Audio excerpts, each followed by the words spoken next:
Yeah,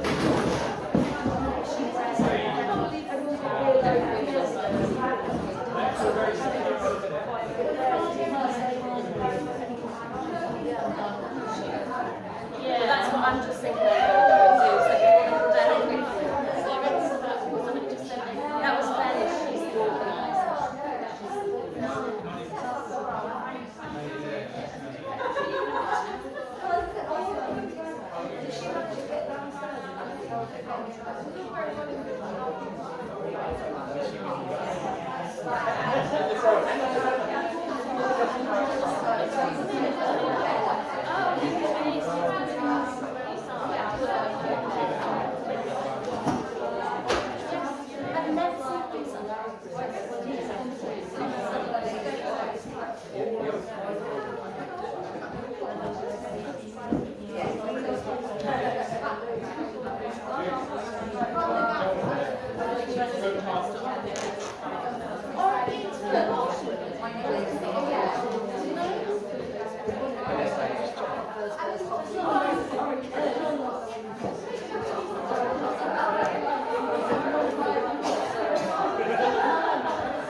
Came up the stairs with by the side of the line, there's no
this one's live streaming, just so you do. Live streaming. This will be live streaming. Oh, great. I need to get up here because I'm going to get up in 3:55. Okay, sorry, I'll put this in. Yeah.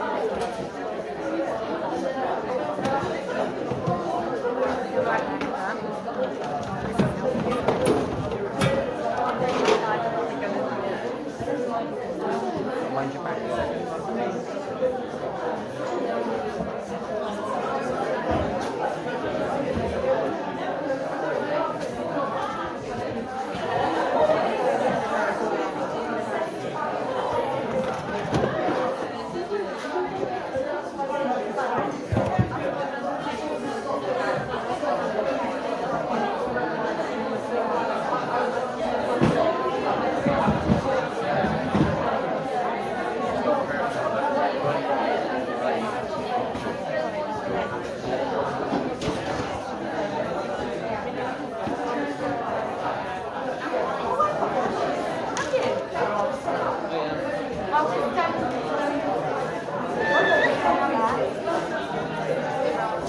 Yeah, what it is, it's the other side of this.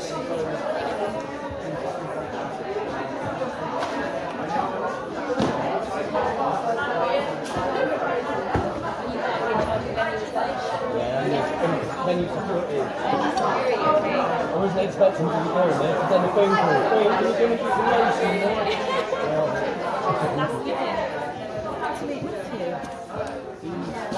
Somewhere, you were. So if you can go through, just so it should support us opposite. What's happened?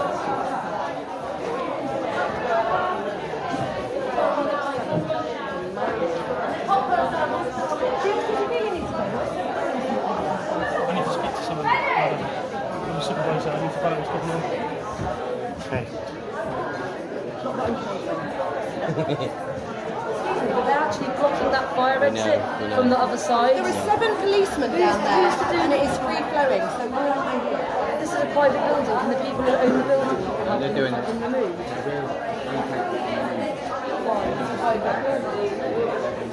It's private bollocks, private property. They can remove it. They can remove it. They can remove it. You are the landlord. You're the owners of the property.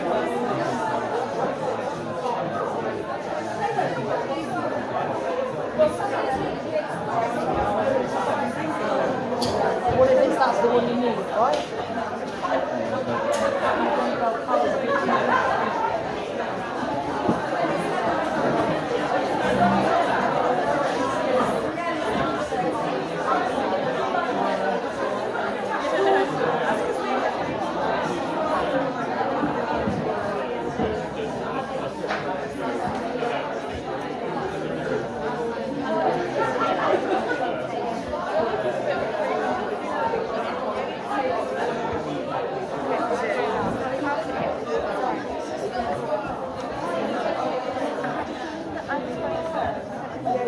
Less on my part, but anyway.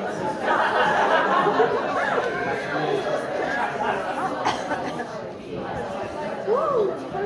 Very.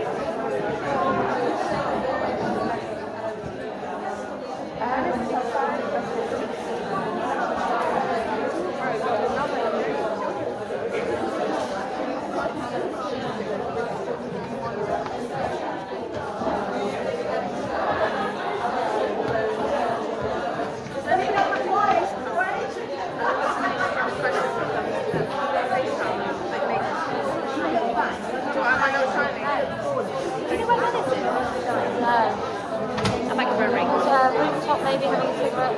Okay, that was one long cigarette. Oh, okay.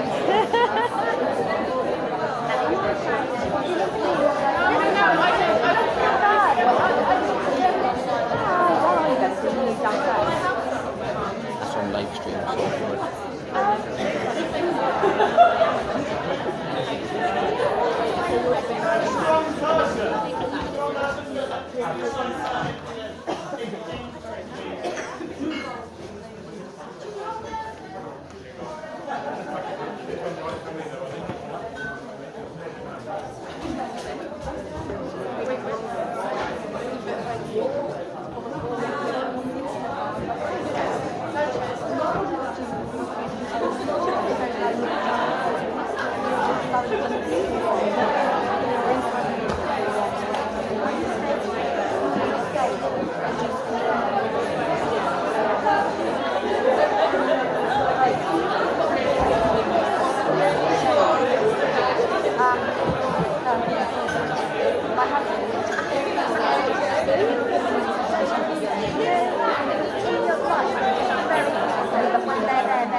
Yeah, just done that. Would you mind just doing another, or just doing an announcement to let people know where if they don't have them to come and speak to me? Yeah. Here's that. Hello. Hello, everybody. Hello. Right. I don't know if everybody's aware, but we've got 2 different film crews here tonight. And anyone who doesn't want to be filmed needs to go and talk to Danielle, where's she gone? Yeah. This lady here, Danielle. So if you don't want to be filmed, you don't want to be broadcast, and you're absolutely sure about that, go and talk to this lady here. Is it worth me just giving 10 seconds on what Absolutely, we're doing? come up on stage. On stage? That's dramatic. My name's Ollie Lambert, I'm from Channel 4. I've made about 50 films for Channel 4 and the BBC. I'm currently following this lady here, whose name I can't divulge because of the people out there. She's a psychotherapist, 10 years, she's an author, and she is doing quite a critical look at the trans debate in the United Kingdom. And we're very, very glad to be here with Venice and you all tonight. Tomorrow we'll be filming with Heather Brumston Evans. It gives you a sense of what we're doing. Can't say any more than that. We are, although there's another film for here tonight, that is nothing to do with us. It is for the same channel. We are a completely different team. We're very distinct from them, and I only found out about it today. Thanks very much. Okay, so Jenny is our chair tonight. I'm going to pass you on, and I'm going to deal with the people outside and stuff.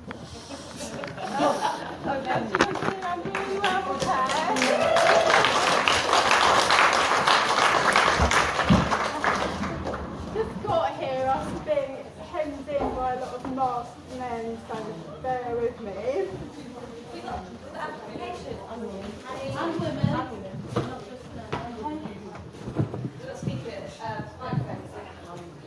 So, hello everybody and welcome.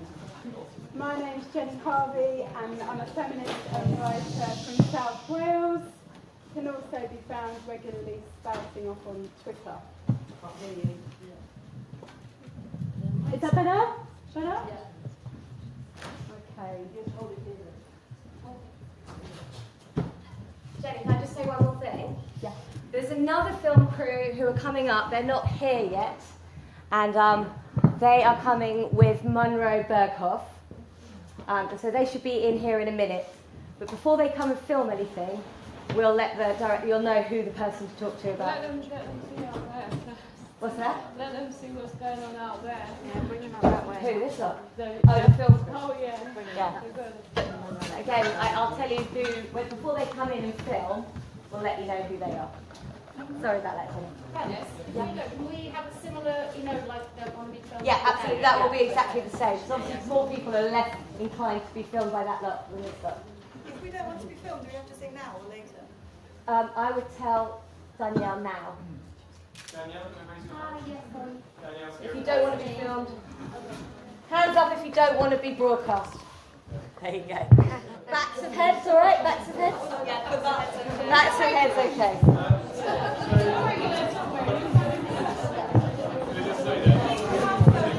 Sorry about this, Jenny. Just let someone ask me to interrupt to make it really clear about something. Sorry to hold up the proceedings. It would be impossible to get a sense that this event is happening without the camera looking that way. I totally respect people and whatever reasons they have not want to be filmed. If we look this way, we will have to later blur your faces in post-production. And we will not be really allowed to broadcast that unless we do that if you've asked after an interview. I'm therefore going to ask Johan Perry, my cameraman, to film the room. And I would like anyone, I would really ask you, if you would feel comfortable filming, please, I think the more people who show their faces, that is very, very important for this debate to show, because blurring faces usually suggests that you've got something to hide or that you're fearful. I understand if you're fearful, but that is my reason why I'd ask you not to show your face. You may have other reasons. If you do not want your face to be shown, please can you raise your hand clearly now? And Johan's going to film so I have a record of your faces. Johan, can you take a shot, please, of the hands being raised so I know the faces in the room that need to be blurred at a later date. There's another lady over here. Thank you. There's a lady at the front. A lady here, 3, 4, unfortunately 5, 6, 7, at the back. It would help if the people who didn't want to be filmed went on this side bench. That would help enormously. If you wouldn't mind. Moving around. I'm sorry to ask, if you do not want to be filmed, please ask yourself a question to this slide deck. Thank you very much indeed. I really appreciate it. It's coming out of both speakers, yeah? I've got the on page. I didn't think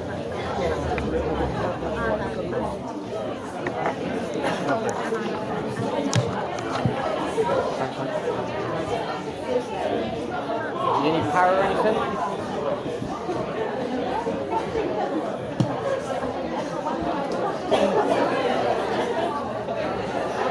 Not good. They've been touched.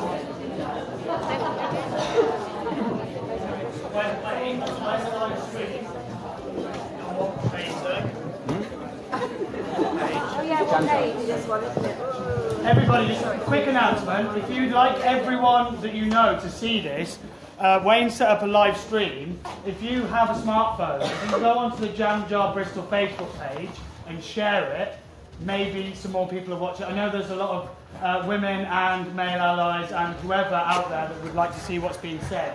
If you have a smartphone and you feel confident enough to share what's being about to be spoken about, if you could do that, that'd be really, really awesome. Please give me the hashtag. Someone make one up. Hashtag, we're going to have Hashtag is Yes, hashtag. How about Jam Jar? Okay, so we've got the other film company here. Who's the person who's the director of the other film? Okay, so anyone who doesn't want to be filmed, can they put their hand? WRN, Women's Rights. This is the other film. What about I don't want to be broadcast. What about hashtag Sorry, Jenny. WRN? I just think it's really important that everybody feels safe. What? Yes, my name. Hashtag free speech. Joni. Hashtag free speech, everyone. Yeah, it's like that. Apparently there are already hashtag free speech. It's on there.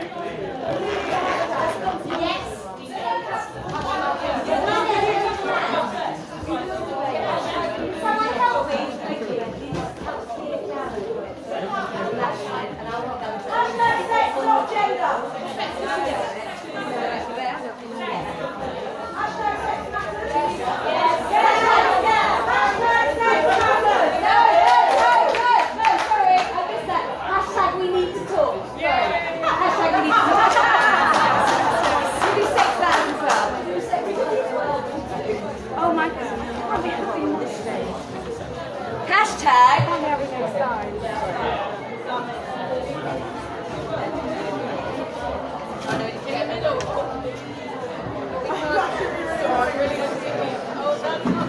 No, it's not going to work.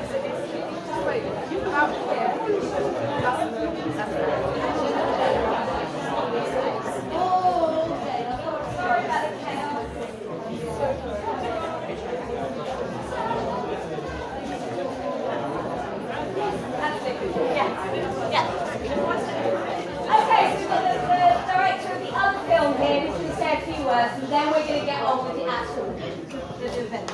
Hi everybody, my name is Clara Cummings. I'm the senior producer from Aspect Productions here with the other Channel 4 crew. Just to reiterate, anybody who does not want to be filmed by us, please raise your hands again. We noted you that when you last did, thank you very much. We will not have you on camera this evening. Thank you very much. Okay, I think Jenny. Okay, we're ready to make a start. I'm going to start again. Hello everyone. Hi. And welcome. My name's Jenny Harvey. I'm a feminist and a writer from South Wales. Can also be found regularly spouting off on Twitter. A massive thank you to you all for coming. It's really exciting actually to see so many people here willing to listen and engage in this debate. I appreciate that lots of us have had to run a bit of a gauntlet to be able to get in here, and I'd like to acknowledge women's bravery and determination.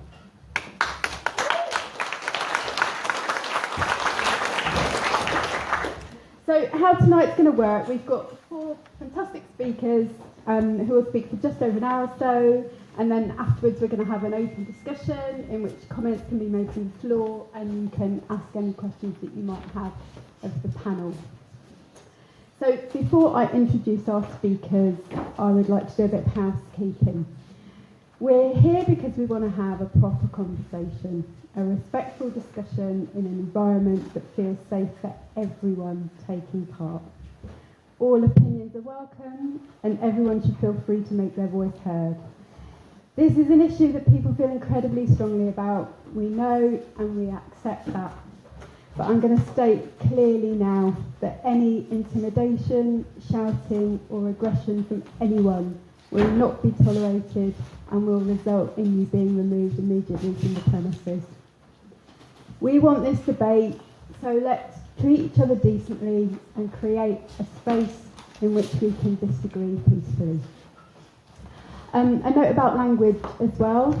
So this event is about communicating with each other. It's also about free speech.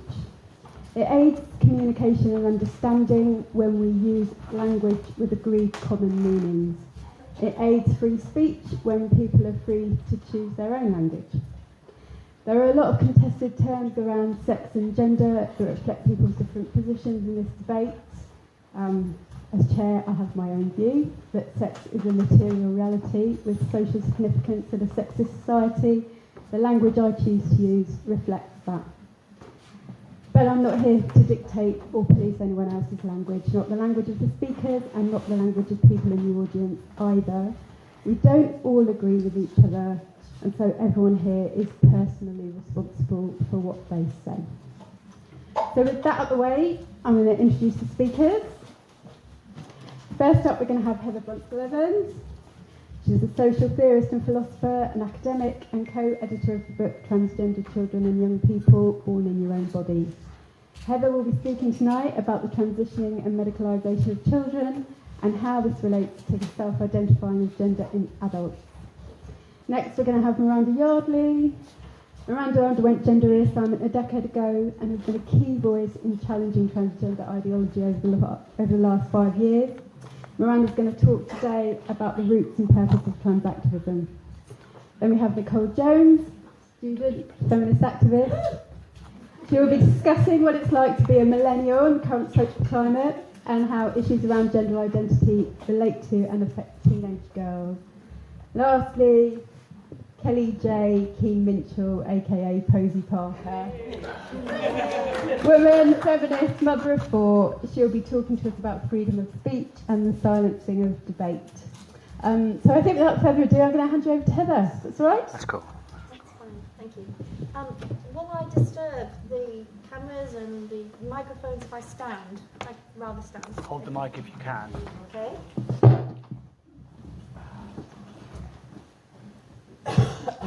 Okay. So before I begin to talk, I'd quite like you to know how I'm feeling at the moment, and what I do in my ordinary life. This feels so surreal.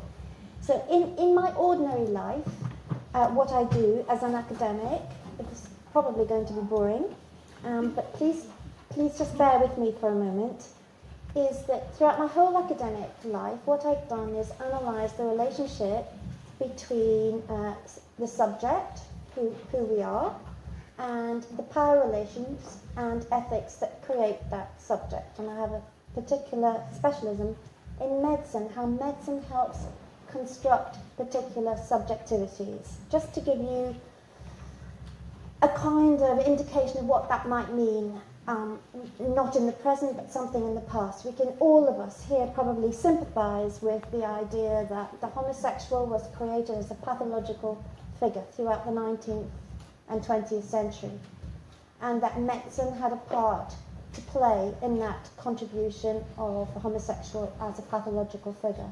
So what I would do in my academic life is to deconstruct all the different discourses that went into that construction of subjectivity. I hope you're still with me here. Okay, what I decided to do was, I felt quite agnostic about this. I decided some time ago that I would analyse the discourses that construct the transgender child. And I have to let you know that my heart is still thumping away at the moment. Never in my academic career have I had such a response to doing something which for years I've done, unacknowledged, apart from academics who speak to each other, but largely unacknowledged by the general public.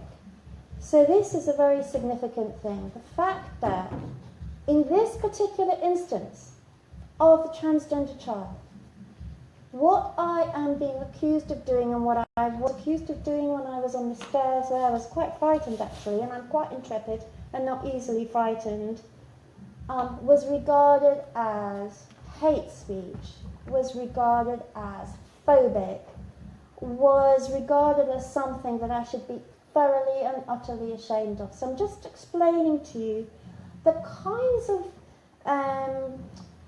dichotomy going on in my mind. I'm not quite sure whether that's the right word, but the kind of issues involved in what is it about this particular phenomenon of the transgender child that for the past few months actually has got me into quite a lot of hot water. So I take this as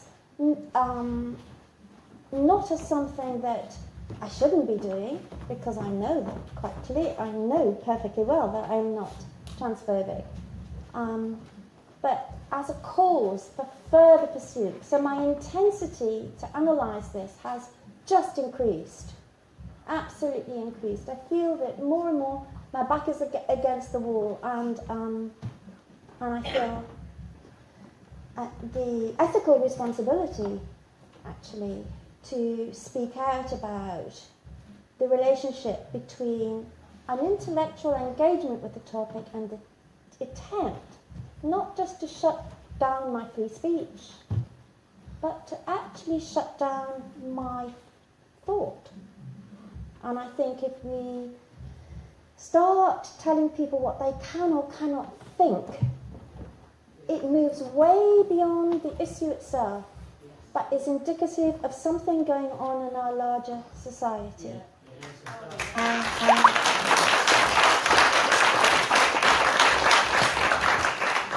So just in order to get it out of my system, because I can feel my kind of adrenaline still pumping around, that in order to exercise my free speech, in order to have the thoughts that I have, which I regard as very moderate, and actually I regard them as very ethical.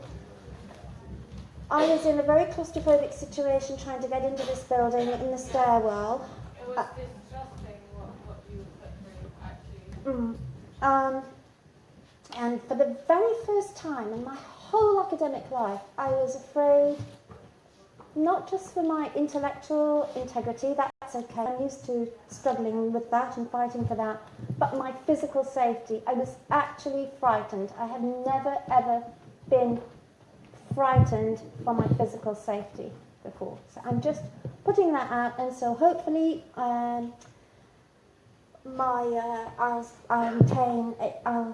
calm down a bit. So let's get on with it. So when Venice Allen asked me to contribute to this discussion, we need to talk, and this particular event is we need to talk about sex, and what I wanted to do was talk about children.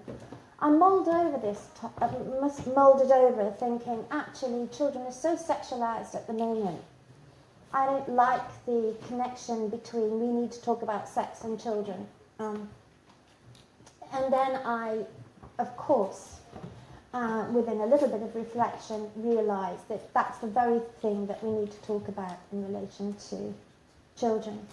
And by sex, I want to make it clear here, I'm not talking about sexuality. Children are over-sexualised, I think. I'm talking about children's biological sex. Now, I know that the aim of these talks are to discuss the Gender Recognition Act of 2004, and I want to explain how I understand the relationship between possible reforms of the Gender Recognition Act 2004 and children. And for the sake of explaining this to people who are not in the room, who maybe don't understand this, and I'm sure people in the room do, but I'm going to say this anyway. The reforms of the Gender Recognition Act 2004 would allow would legalise what has already become a de facto in a sense, and that is that if somebody defines themselves as the other gender, then they can, that will be legally ratified. And so I'm just going to use the example of a man who's biologically male. This will be a contentious phrase, biologically male, but I'm coming back to that in a moment.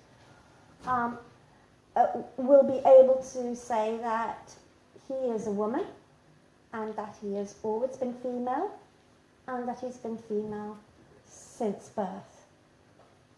So this is called an affirmative model, which asserts that gender is a self-identified feeling unrelated to biological sex. And in this discourse, gender identity is thought of as natural. It's one's sex, which is socially constructed. Now, I don't think there is any empirical evidence to justify this claim at all. And I wish that I had much longer to talk to you about this, but I will come back to it, and I know I've got to do it briefly, otherwise I'll take up other people's space. But the point is that this is a narrative which has captured the imagination not only of parents and children, but of clinicians too, and quite clearly of young people who have been protesting outside. I have to say, for those who haven't seen any of that, that a group of slightly, I was going to say middle-aged, but why would I say that? But it was a very odd situation in which a group of young people, younger than my own children, who were being very aggressive towards me, were telling me that I was the aggressor and that they were fighting for human rights and human liberation. So we come back to the trans narrative. The trans narrative is very potent. It is potent in different groups. It's potent in gender identity clinics. Not all the clinicians are behind this, by the way. There is dissent within gender identity clinics, and we need to grasp this. But it has a potency there. It's potent for parents. There is a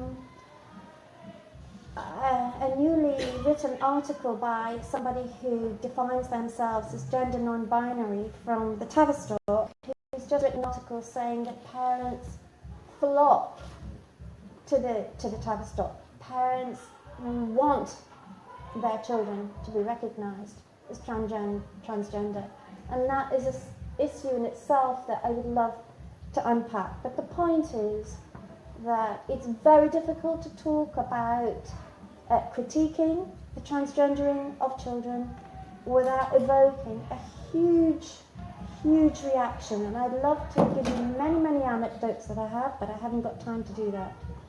But the point is, in this narrative, it's made up of the following things. That trans is a given, we mustn't critique it. That the fact that many children are now identifying as transgender, should I stop at this moment to allow this debacle? Thank you, guys. Okay, so the trans narrative is just an absolute given, not only from the people who are making causing a scene at the moment, but from the ordinary person. I'd like to give you a little anecdote about this whilst I gather my thoughts. I was happily in where I live, walking my little dog in the field, and my neighbour said to me, are you a media star? I saw you, on whatever they'd seen me on. And he asked me, but what would you do with transgender children? What do you think should be done with transgender children? And it indicated to me that somebody in my little relatively conservative area in which I live, in Northamptonshire, somebody, a nice, ordinary kind of person who hadn't been keeping his eye on the transgender discussions, had absorbed into his mind the idea that transgender children actually exist. They are real. They do exist. That they do exist. Can we have no interruptions, please, I would while really the like speakers are talking? Yeah, thank you. That it's real, and he had a kind of searching question of me, so anyway. I'm sorry. So. There's question and answer at the end. You'll have a chance to speak then if you wish to. Can I just say that I find it very frustrating if I'm interrupted. I'm really happy to talk to whoever wants to ask me questions at the end. But I would like to explain that I too have a reasoned analysis of the transgender child. I've studied the transgender child for some years now. I have thought very carefully about all the ways in which the transgender child has been constructed. As I said, this is just my ordinary life.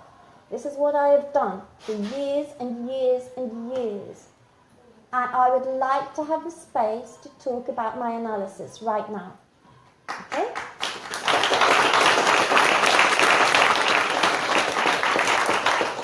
So, the liberal argument, I'm going to call it a liberal argument, and I have to say, before anybody jumps in, I am a liberal.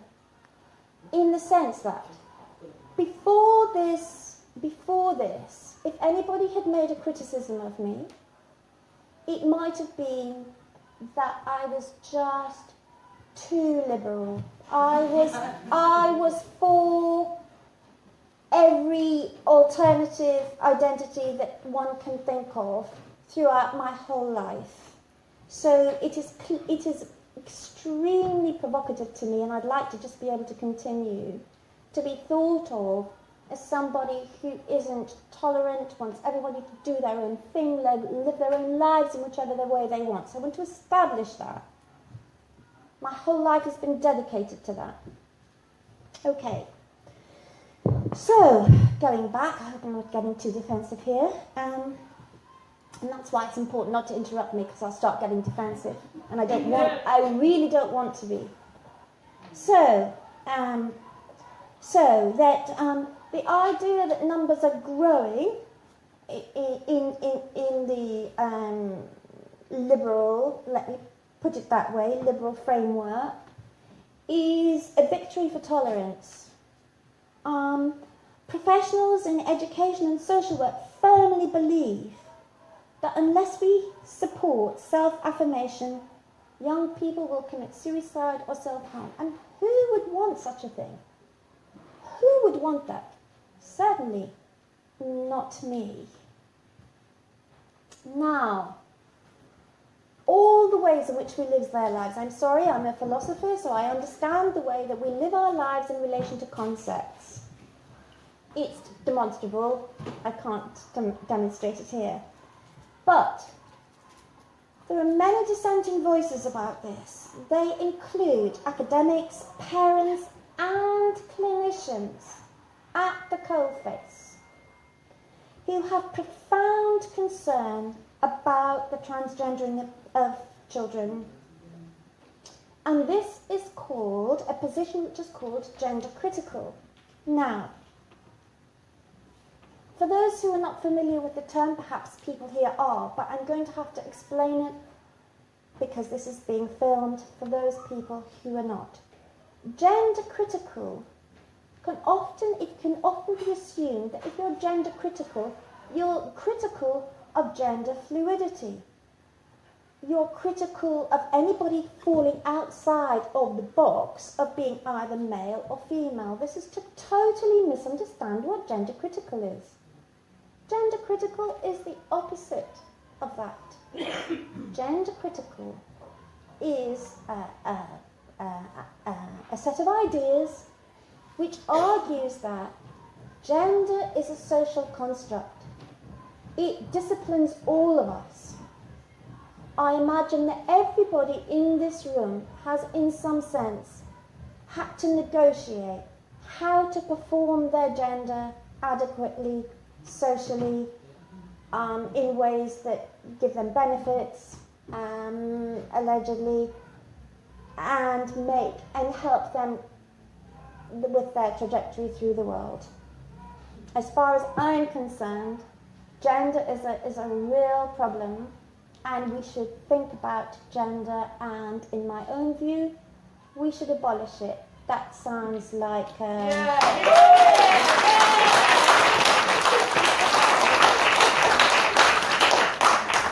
So, given that in some sense, if I talk to various people who are involved in the transgender narrative, we're along the same path at the beginning. I can quite agree, absolutely, that women are constrained by femininity, and we should try to break out of that. Men too are hugely constrained by masculinity. Okay. Now, we don't have to go very far along that road to realise then that there is a stopping point in terms of a dialogue. And the stopping point is this. In my view, biology is real. Most of us, over 99% of us, are bifurcated into two biological groups, either male or female, for the purpose of reproduction. After that point, I shall continue. There's a bell going off here. Is it the police saying, evacuate the building now? I'm not sure. So, I shall continue. They're ringing the bell. They're serious. Totally changed our mind.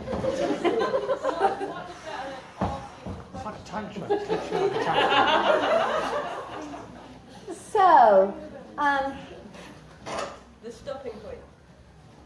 yeah, the stopping point. The thing is about the difference between the gender fluidity, which I would love to have absolutely embraced, and apparently that's what transgender doctrine, ideology, trans activists want too. Oh, they're knocking on the door now.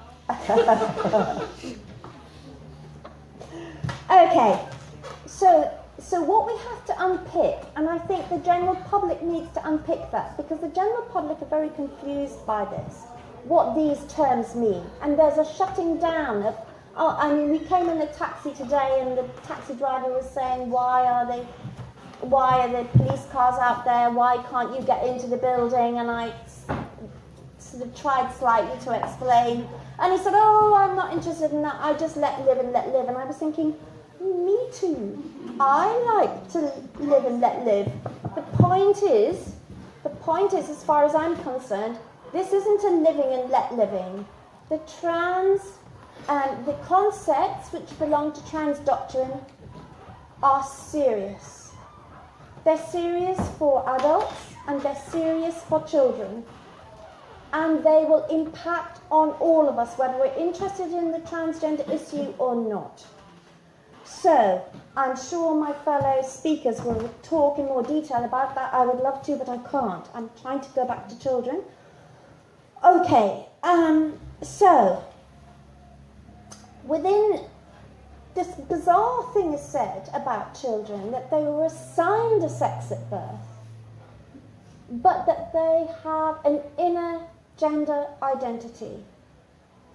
I think this approach to language is really serious, and we should resist it as much as we can, because the assignation of sex at birth intimates that a socially constructed decision has been made. When the mother, the parents, the birth attendants see a child with a certain set of genitals or another set of genitals, that they've socially constructed what that gender is. They haven't. Human beings are biologically bifurcated into two different sexes. That's the reality. And if I have to suppress that understanding of my own reality. I feel that I'm being asked to go on a journey which is so bizarre. I feel a bit like, not like an academic, but like the little child who said, but the emperor doesn't have any clothes on. Yes.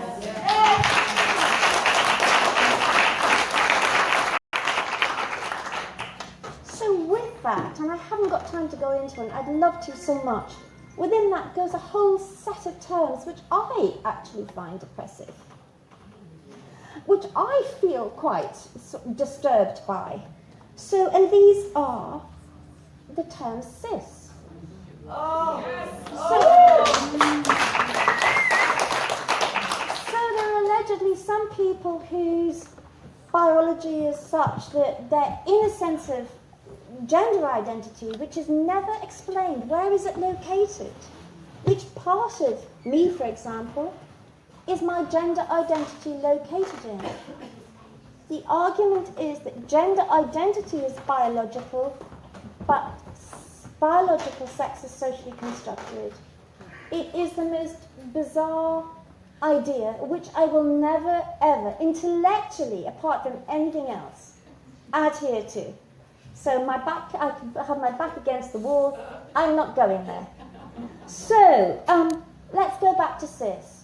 This idea suggests that, i.e. the idea that we're biologically, biology is a social construction, and that gender identity is somehow inherent, although never quite explained, means that I, personally, would never be able to describe the ways in which I've never felt cis. I've always struggled to lesser or greater degrees to perform the gender which was assigned to me. It wasn't biology that was assigned to me. I think I'm fairly, established as having an XY chromosomes and a female body. Now, other people here will talk about the significance of this reversal on the lives of women, and I, at another time, would love to talk about that, but I can't, and I'm aware I'm taking up too much time here. I've got XX? Yes. Thank you. Somebody... Maybe not. No, I'm here to tell you I'm really a man. I just decided. Yeah. Because I like intellectual pursuits. I don't like being told what to do. I'm actually quite brave. Therefore, I must be a man. Just to say, somebody gave me a small glass of wine to calm my beating heart. So I'm going to give that mistake the responsibility to the wine, not to me. Okay. So, no, you're quite right. Thank you. So it would be very embarrassing to have not been corrected about that. Okay. So. Let's proceed. Let's proceed. So, what I would really like to explain tonight, and again I haven't got time for you, is that the heartstrings pull that always happens in relation to this. So, we're told that if I, however thoughtful I am, in any way, just critique, just think, just question the transgender narrative. In some sense, I've become a murderer. I've become complicit with the suicide rate, apparently, of transgender children. Now, I would like to say that there isn't space tonight, but the suicide rates of transgender children really need unpacking. It's become something, it's become a truth in society, and people, the ordinary person, for example, the dog walker in the field nearby me, would be able to tell me, these poor transgender children are committing suicides. I think that the statistics need to be examined, in all of their complexity. And I think we need a very public debate about that. I think we need a public debate about the medical dangers to children. Thank you. The medical dangers to children and young people who are given hormone blockers and are effectively, transgenderism is a misnomer. It's actually the attempt to change the sex of the child. And changing the sex of the child is completely and absolutely impossible. Impossible. We need to have a debate about that, a really open debate about that. So, I know I've got to stop, but I could go on. But I would like to tell you that one of the things that parents don't understand, and why should they? This isn't I'm not making any pejorative comment on parents. But what parents don't understand is that the ideas that fuel this trans narrative about biology as a social construction and gender identity as inherent is from queer theory.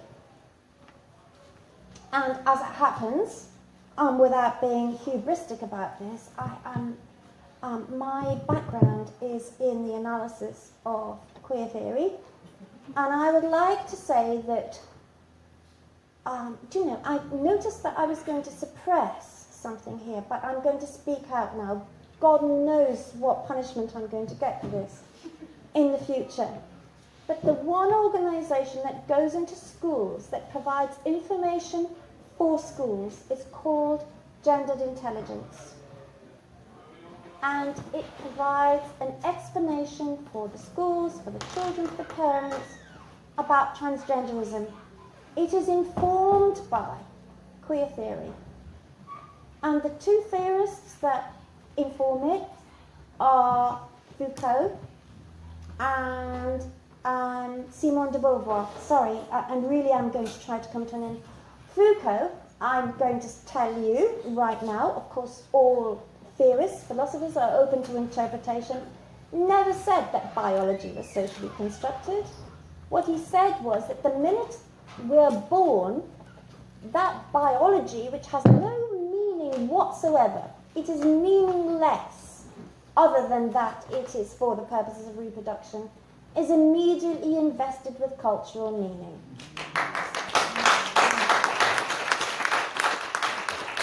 And what de Beauvoir said was that we are not born a woman. I'm going to get this wrong, and I shouldn't. But we become a woman. This doesn't mean that he is saying that she was saying that biology is socially constructed at all. She was saying that becoming a woman, and in the 21st century we can argue about, we can discuss the politics of becoming a man too, is a performative act that takes us years and years to accomplish. She was talking about the social construction of gender. These two theorists are taken, their ideas are turned upside down, and they're used to intimidate. They're used to intimidate people who are not in this intellectual arena. But the important thing is for everyone to understand that these ideas are the ones that are filtered down, such that my dog walker will now say, without knowing anything about this background context, that children must be really transgender. So, to conclude, I argue it's potentially abusive to children when the promotion of the idea of inherent gender in children provides the rationale for adult identity politics. This is a really serious thing. We are experimenting on children. To justify the identity politics of adults, I have a caveat there. Of course, not all adults identifying with another gender go along with the medicalisation of children, but there is a vociferous small minority of people who do. They belong to lobby groups and they are lobbying medicine. And I return to what I said in the beginning, that what I do in my life, before I ever became involved in all of this, was analyse the relationship between medicine, the creation of subjectivity, and power politics. And the transgender child is a perfect example of the construction of particular forms of subjectivity. And as a society, we should exercise such caution in going down this route. So, I would like to ask you, I've got to stop now, I would like to go on. I've said it 5 times now, I've said it 5 times.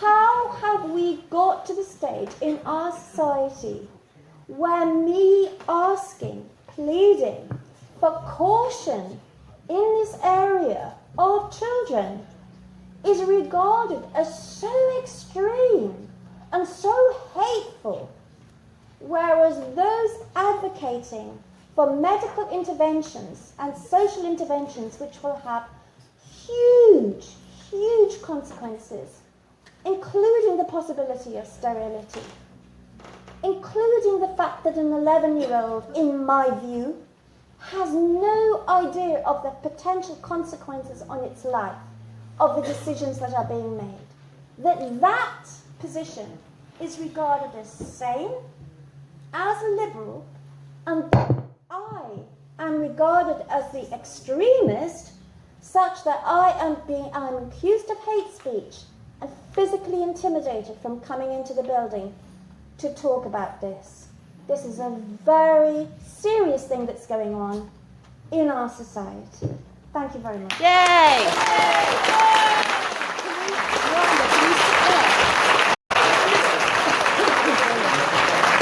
Heather, can you swap seats to the live streaming if they can all sit there when they speak? Thanks. Thank you, Heather. That was fantastic. Going to move straight away on to Miranda Yardley now. Over to you, Miranda. Miranda, can you put the microphone near your mouth? Can you all hear me? Fantastic. Thank you so much, Heather, for that very considered and very informative talk that you've given. There's a lot of information and analysis to take on board there. Is that shushing at me or someone else? Shame them. What we can hear outside is the narcissistic rage of a generation of millennials who've been brought up in the worst way possible to think the entire fucking world is centred upon them. Everybody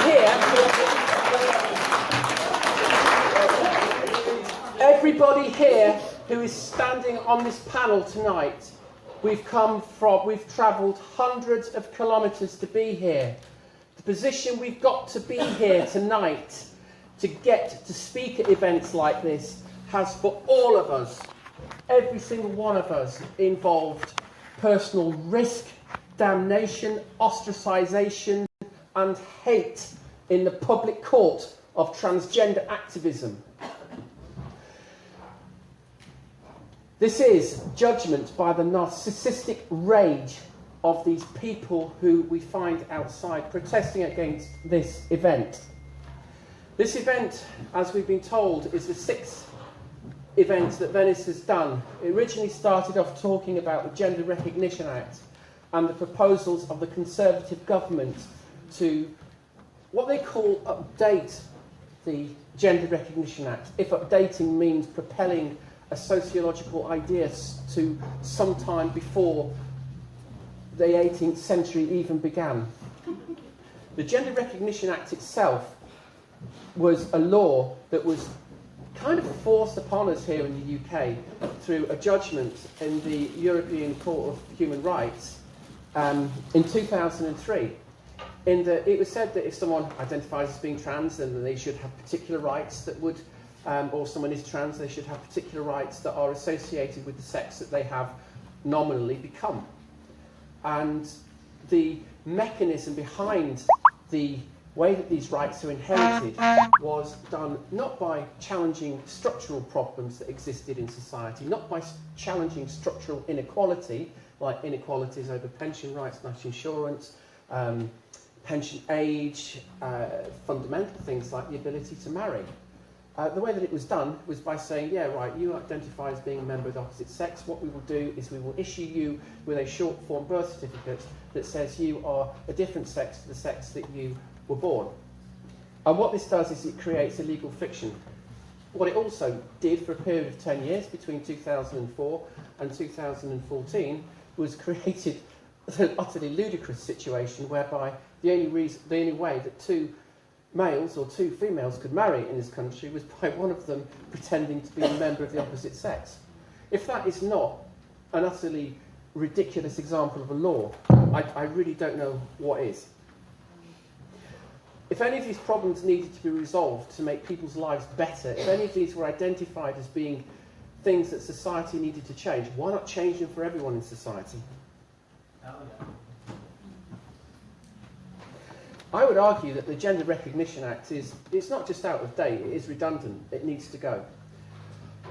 Most of the changes that the Gender Recognition Act brought about, like things like equal marriage, pension rights, we've seen what's happened with the way that pensions are being done now. I won't get to retire until, I think it's about 2028 or something like that, as would anybody else my age. It's all been equalised. And we've all got, those of us that want to get married have got access to marriage, the most conservative institution in the world.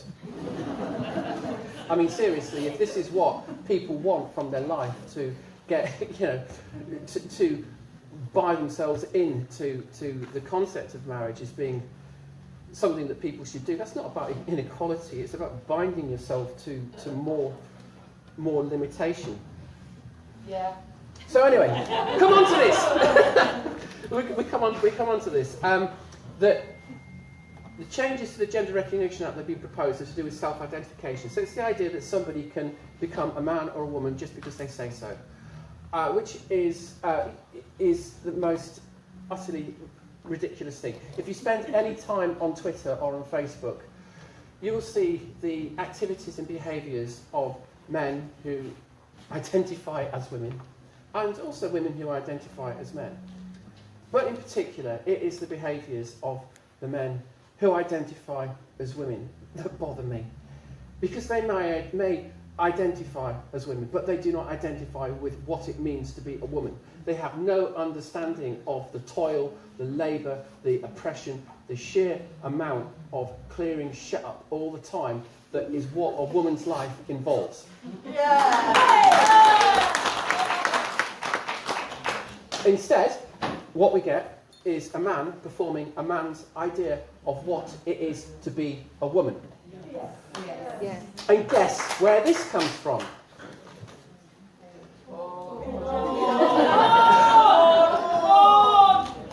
Did somebody say porn?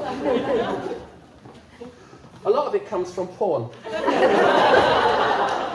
I mean, seriously, no shit. If you look at the vectors that are creating men who are decided to become women, it is based upon porn. They appear on Twitter and Facebook, and they're wearing their lingerie. Oh my days. You have never seen anything like this. And you look at this, they become this sexualized idea about what it is to be a woman. And the reason that these men get to this position is terribly, terribly sad.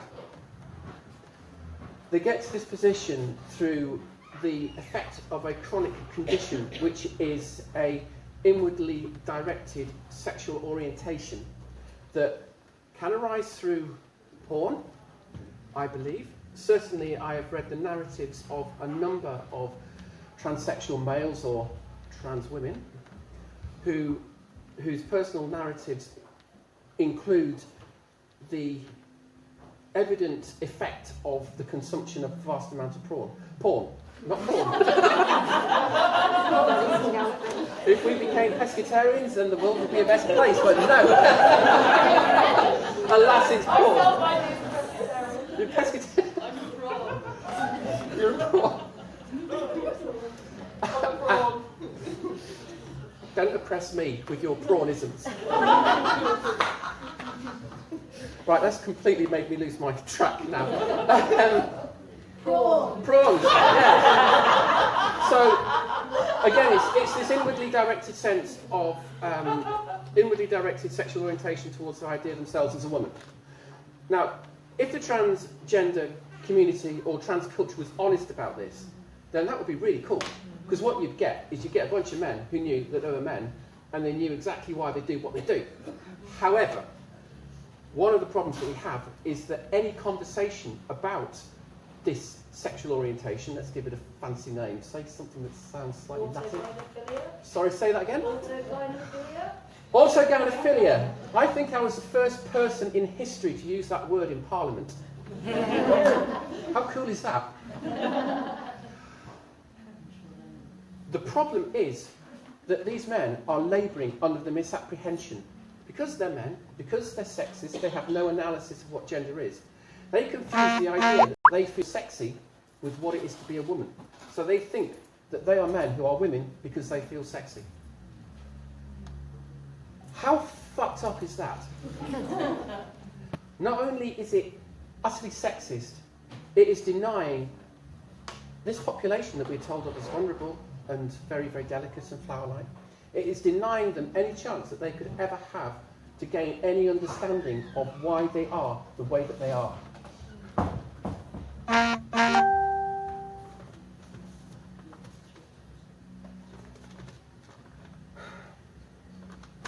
And instead, what do we get?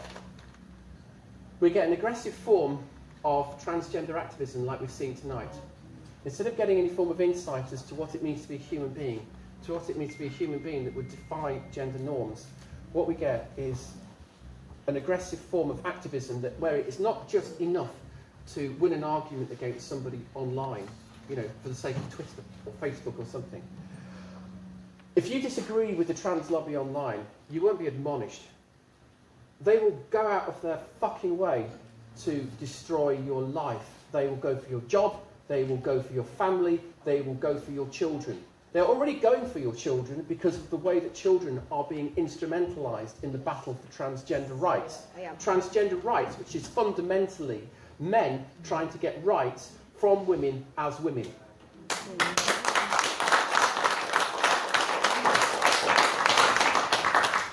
I'm going to make a clarification here on what my friend Sheila Jeffries said. I hope I can call you my friend Sheila. I gave you some crisps earlier. In Parliament last month, Sheila made a statement which was willfully misreported by Prick News and a bunch of other places that made out that Sheila had called transgender males parasites. The context of this was rather different. What Sheila was talking about was this peculiar zero-sum game that we get ourselves into when we look at things like the Labour Party having all women shortlists. And as we thought at the time that, yes, they could be open to men who would change their sex, you know, you've got to work with a constitution or whatever, but now the Labour Party have decided anyone who identifies as a woman can run as a woman. This doesn't help anybody because it reinforces this zero-sum game that exists between trans rights and women's rights. Anything that trans people gain, women lose. It's always women that lose. If there is a problem with the representation of trans people or lesbians or gay men in Parliament, that itself needs to be addressed. Taking those rights and those opportunities from women, taking away from women the things that we have created to allow women to participate in public life is not progress, that is taking us back.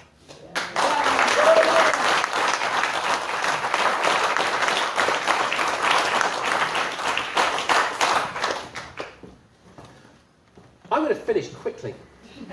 I want you to say no to self-identity. No! Say no to self-ID. No! It does not do transsexuals a favour. As a transsexual, as someone who attempted to assimilate and get on with their lives, self-ID affects my own credibility. Worst of all, what self-ID does is it reduces what it is to be a woman to a feeling in a man's head. Fuck that shit.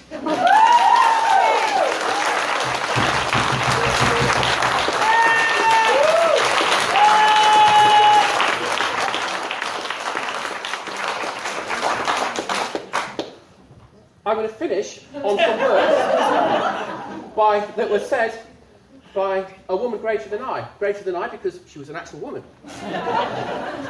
Andrea Dworkin said, I am talking about a deep silence. This is why you have to speak. There is no point hiding in the corner. Anyone that says to me, oh, I'm trans, I agree with what you say, but I can't say anything, is not doing me any fucking favours at all.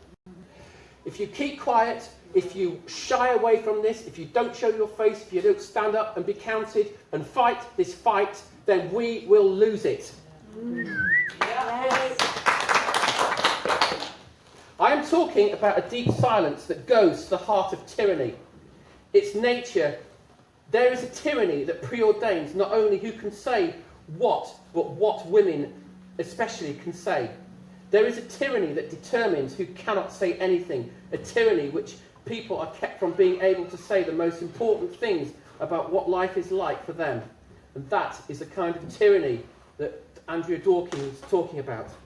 She said, resist, do not comply. This is an all-out political war. We need to fight this. Yeah. Yay!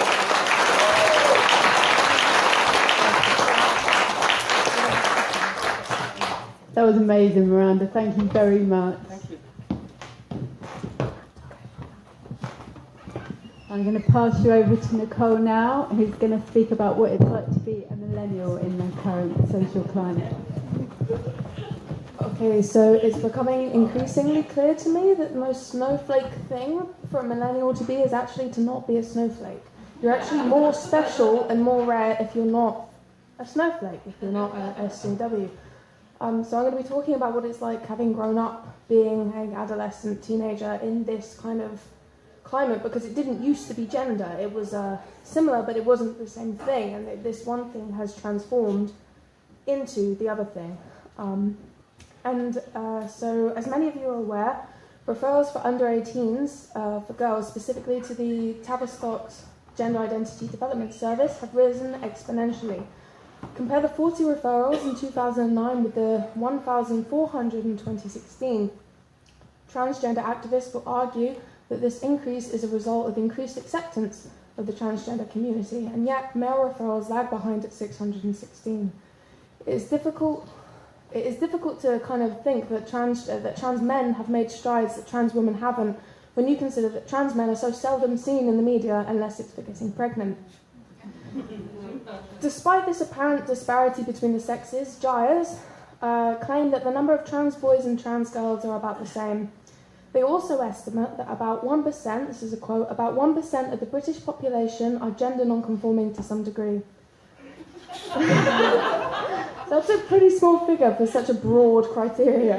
Are we honestly supposed to believe that 99% of the UK public are not gender non-conforming to any degree? How removed from the reality of human experience is this? Part of the success of the transgender lobby is a result of a linguistic rehaul. As pointed out before, transgenderism has replaced transsexualism, and it's deliberately obscure and sanitised, and the medical profession have taken a fishing trawler-like approach to dealing with maladjusted youths. They are picking up everything in their path indiscriminately, with little regard to what is actually caught in their net. One of the ways that this has been done is with the introduction of the phrase gender dysphoria. In the two editions before the DSM-5, we had gender identity disorder, but gender dysphoria is a very deliberate introduction. Gender being a construct, understood by feminists as oppressive, is inherently distressing. The pairing of gender and dysphoria is an insidious and anti-feminist one. Women and girls especially are absolutely right to feel uncomfortable with gender. You are supposed to be dysphoric by gender. It is oppressive to women.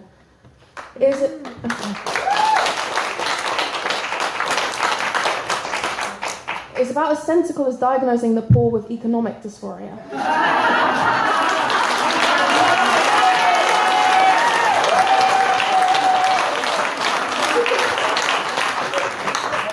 To understand this contradiction, you need a class analysis. Women need to be able to understand their shared circumstance.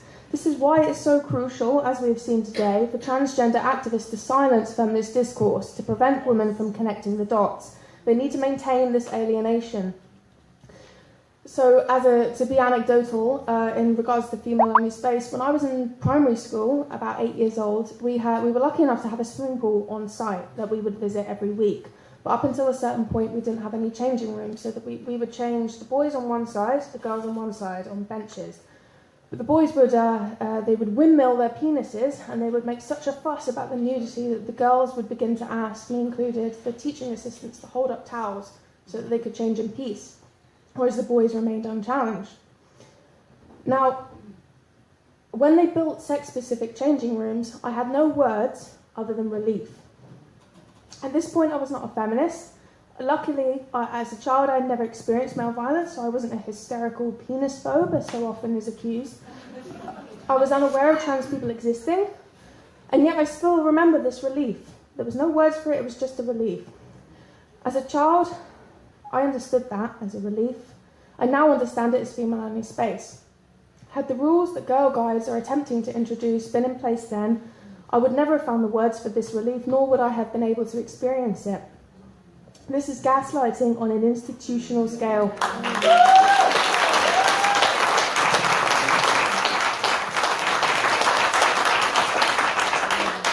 So often, transgender activists talk about finding the words to put to their experiences. What is far harder is finding the analysis to put to your experiences. And I think what characterises my generation is an avoidance strategy to analysis. And I think that to understand this, you have to understand Tumblr. And because I really do think that trigger warning culture was born out of Tumblr. Tumblr, for those who don't know, is a blogging platform in which users reblog or share images and other media, and they organise these images through tags. Now, the problem with Tumblr was that because it was a predominantly female site, there was a huge prevalence of anorexia and self-harm. And these images became so prevalent on the site that users would take it upon themselves to organise their blogs with trigger warnings. They would say TW weight, TW self-harm, as a way to kind of it was based on empathy to stop girls who were potentially triggered from coming across these images. And so that was the climate about preventing people from coming across very graphic imagery. It was very graphic, it was black and white, it was thin women with cuts on their arms. It was you would agree. It would be difficult to disagree with the tagging system. But then it developed into TW, trigger warning, mention. What happened is people started trigger warning mentions of these eating disorders, mentions of blah, blah, blah, mentions of blah, blah, blah. So what happened is what was the prevention of exposure to graphic imagery became the prevention of exposure to speech that was even potentially triggering. And this is the generation that we are seeing in universities today. These girls who, this position comes from a position of empathy. We care enough about other people to try to prevent this. This is what motivates the girls that are a part of this activist community. I was never involved in these communities despite having what I think I would class as an eating disorder. As a child, I had the freedom to dress and play how I wanted. I was a tomboy, I would do whatever I want, and my mum was a teacher, and one time she was asked by a student we came across in the speech, why do you let your kid dress like that? And she responded, I let my kid dress however she wants. When I hit puberty, the more visibly female I became, the less freedoms I enjoyed. The more I tried to mirror the other girls by wearing a padded bra. I would wear 2 bras and I would stuff it, and but I soon learned that I wasn't comfortable with male attention and femininity. Unbeknownst to me at the time, I was a lesbian.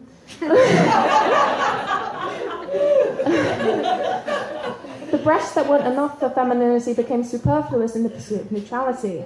I developed an eating, throw-up routine that I sincerely saw as the path to my authentic self. I thought the real me was thin and androgynous, and that all of this was just a falsehood. I thought the only way I would be able to move freely throughout the world as an agent was if I was thin.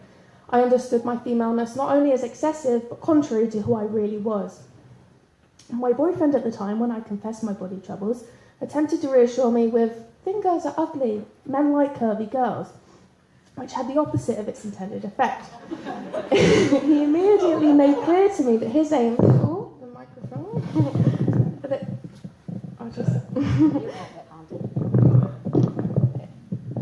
he immediately made clear to me that his aims were different from mine. So it's very easy to dismiss everything he said henceforth as being completely irrelevant because we share different aims.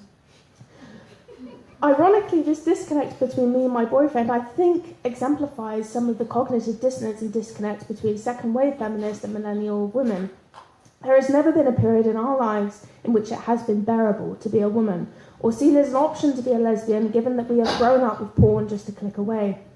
We do not want to be what you assure us is so necessary for us to be. How we experience that is so far removed from what it should be that we would rather just dismiss you, your whole movement, as bigoted than confront that truth of what the thing actually should be.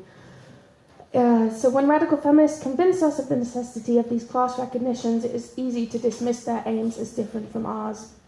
The rest of what they say, however true, is dismissed with it.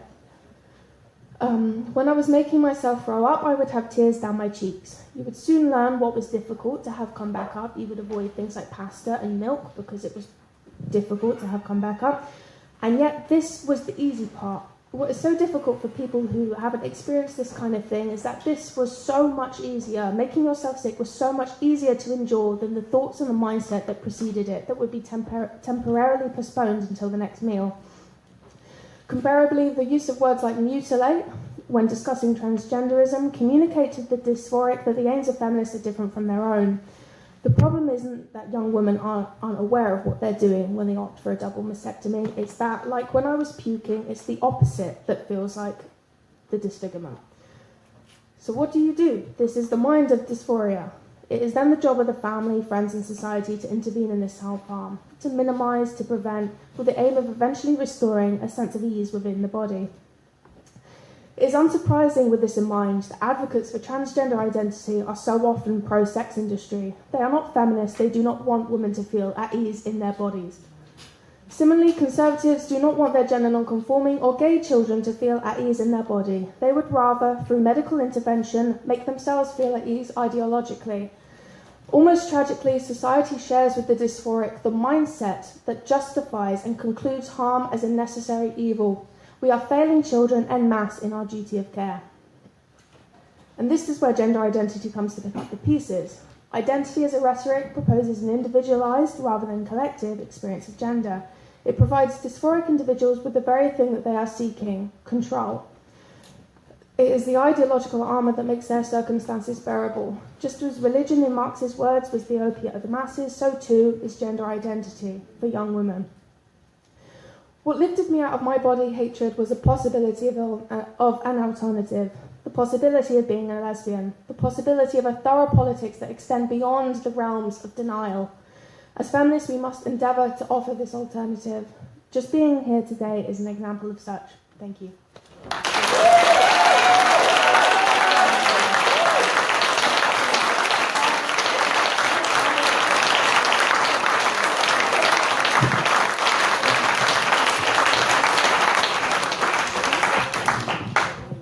Thank you, Nicole. That was an incredible speech. I feel really moved by that.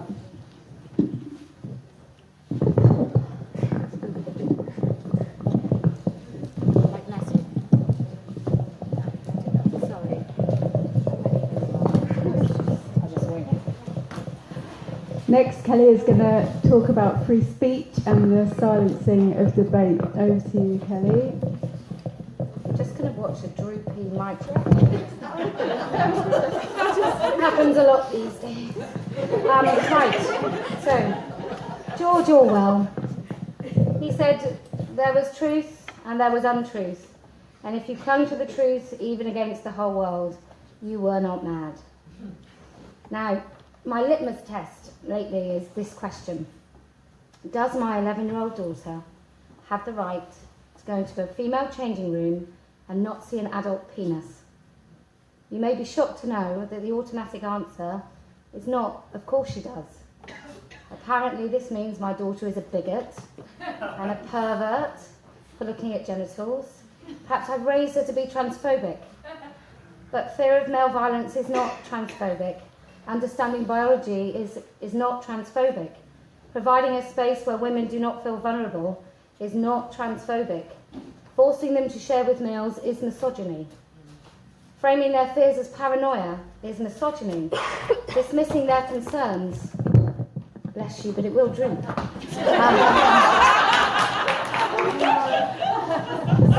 Sorry.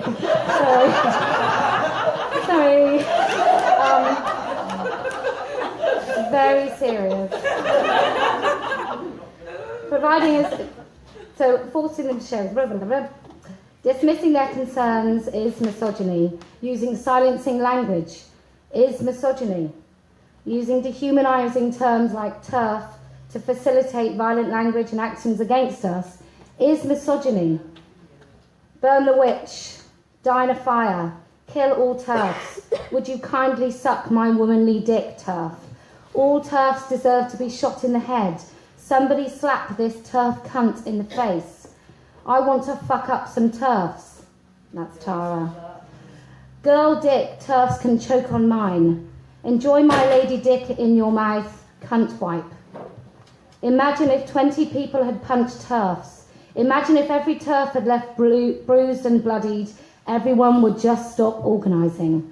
That was Ada Cable, who was Tara Flickwood's friend. Make no mistake, this is terrorism. I hope you all followed the story. I hope you followed Maria McLachlan's story, who was assaulted by Tara Flickwood, a man found guilty of a violent offence. He had told everyone on social media that he wanted to fuck up some TERFs. Maria was instructed by the judge during the trial to use the pronoun she. So let me say that again. The victim, female victim of an assault, was told to use she pronouns for the man who assaulted her. And in summing up, because she didn't comply, the judge refused her compensation. Does my 11-year-old daughter have the right to go in a female changing room and not see an adult penis? In Ireland, women do not have power over their own reproduction. In China, in a rural village, often after the birth of a girl is a splash of a bucket as she's drowned. In Afghanistan, females don't even have a name in death. They're only referred to by their relationship to men, someone's daughter, someone's wife, the mother of someone's children. In India, there are more than 63 million missing girls, largely due to sex-selective abortions. But also, in the family home, the boys are more important. They suffer less malnutrition. In some countries, girls are forced into marriage as children. Countries include the Yemen, Pakistan, India, and the USA. And in UK in 2018, we have thousands of girls who are victims of grooming gangs, raped, beaten, and abused. Now, these victims are not selected because they play with dolls or because they speak in soft, hushed voices. They are not chosen because they like housework or they fantasize about shaving their fucking legs. They were not chosen because they like lipstick or kittens. They were chosen because they're female. They are hated because they're female. They were killed, raped, beaten, ignored, perpetually impregnated and silenced because they are female.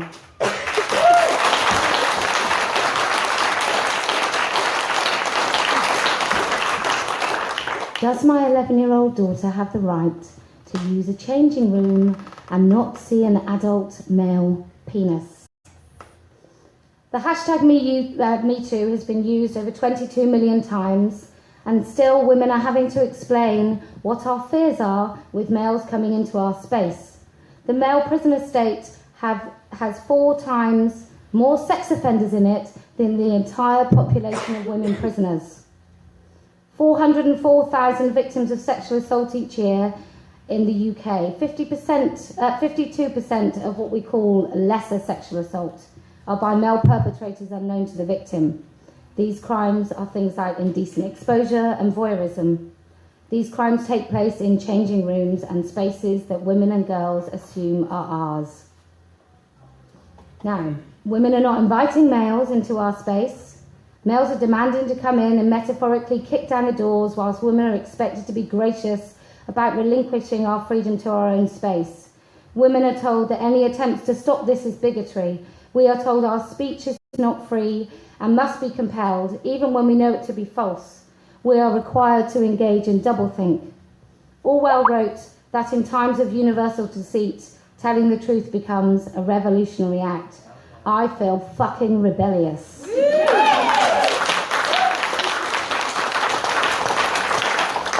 Now, in February of this year, the day before my son was 16, I had an interview with the West Yorkshire Police.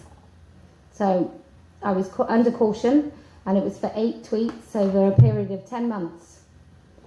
I had the audacity to criticise Susie Green, who took her son to Thailand for sex reassignment surgery for his 16th birthday. My son got a PlayStation. Now, he's the youngest patient in the world to undergo this drastic and irreversible treatment. And I've said this about this before, but I don't know what I would do to try and justify the harm I'd done to my child for the rest of my days if I'd done something like that. I criticised this using quite strong language. In fact, I used the word castration. And Susie took offence. Frankly, I'm offended that she did it in the first place. The police called it a test case. I was interviewed under caution for 40 minutes. They wanted to charge me with malicious communications, public order, nuisance, with a sprinkling of hate speech and conspiracy. The CPS did not proceed, and I've not been charged. Perhaps a little more sinister is they've told that they're watching me, and I'm very active on social media, and I am. Do follow me, Posy Papa. Now, the West Yorkshire Police has produced a leaflet, and I do implore you to look it up. It's a hate crime leaflet for gender identity. And a paragraph or a little caption on this purple, gender neutral colour, purple poster, UKIP colour, thanks, Dennis. Hate crime should always be reported, even if a crime hasn't taken place. We still want to know about it, e.g. name calling or an offensive gesture. So the new police state is upon us. Now, I can see a time in which my daughter objecting to a naked man in her space sees her more likely to be accused of a hate crime than he be accused of indecent exposure. Does my 11-year-old daughter have the right to go in a female changing room and not see an adult penis? Now, trans activists have their sights on Mumsnet. It's a large online community of mostly women, many of which are mothers, who gather in safe anonymity. They discuss a huge range of issues, from advice on the most family-friendly dog, employment rights, helping women suffering domestic violence, support for parents of children with profound disabilities, and hand-holding, often very moving, through diagnosis of cancer through to death.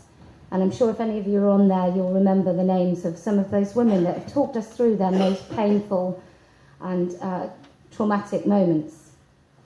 Now, what they've done is they've tried to just silence Mumsnet by contacting them directly, but they've also tried to contact the advertisers.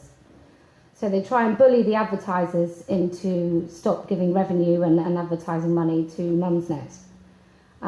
Yesterday, a trans activist posted screen grabs of Mumsnet posts with IP addresses on Twitter to out women with gender-critical views.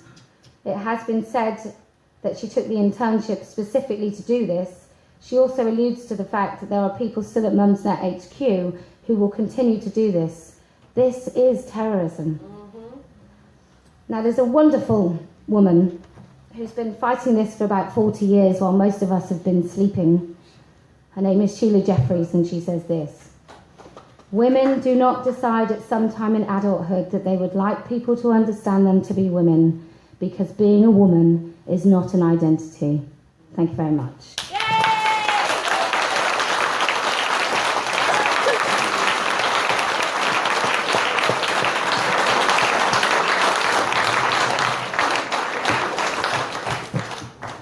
Massive thank you to our speakers. I think we can all agree that was pretty incredible. Yeah.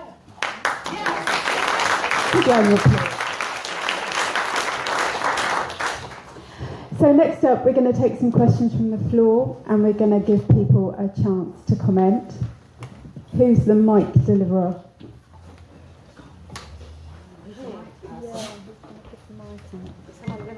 They can shout. We'll be over here. Just shout. We we can listen. So I ask that you keep your questions succinct and that you address them directly to the panel. It's a big meeting and we want to give as many people a chance to say something as possible. So I ask also that you keep your comments short and sweet. Everyone can get a shot at the mic that way. I'd also like to quickly reiterate what was said at the beginning. Everybody here has a right to discuss these important issues in a safe and respectful environment.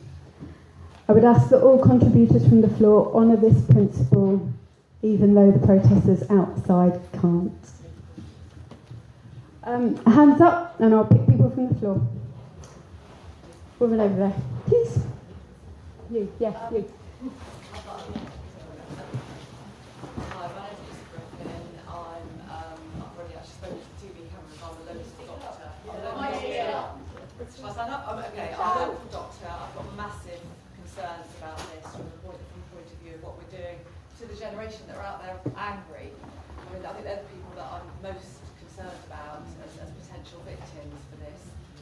My question really for the whole panel is, I mean, I've been following Twitter, Mumsnet, the whole lot for years. Where next? What can we do? They're trying to close down Mumsnet, they're trying to close down these organisations, these meetings. What can we do? The government aren't listening to us, people aren't listening to us, the press, the BBC aren't listening to us. Can you share that? Any suggestions? Where can we go next? Okay, I'll hand that over to the panel. Can you summarise the question for everyone that didn't hear it? Sorry. Lucy, I think the question was... The question was, I don't know where next. I've been to lots of these meetings, I'm active on Mumsnet, Twitter. I think there's a general consensus in this room and in the other meetings I've been to, and yet I don't know what the next step is to get people to listen, to ensure safety, ensure that we're being safe and fair to the generation that are coming through, and safe and fair to women. Can you hear from this microphone on? Can I just say something? When people ask questions, if you're happy to go to the front so that people can hear you. Getting lost. I'm also about to sort a microphone out for everyone as well. Matthew. Yeah. The actual question, were you quite... Matthew, can I just say that microphone? You know, just so we can hear the question. This If you can have a mic. is now not on. No, it's not. Something happened to it. Give me a second. I can shout. Yeah. Shall I shout? Yeah.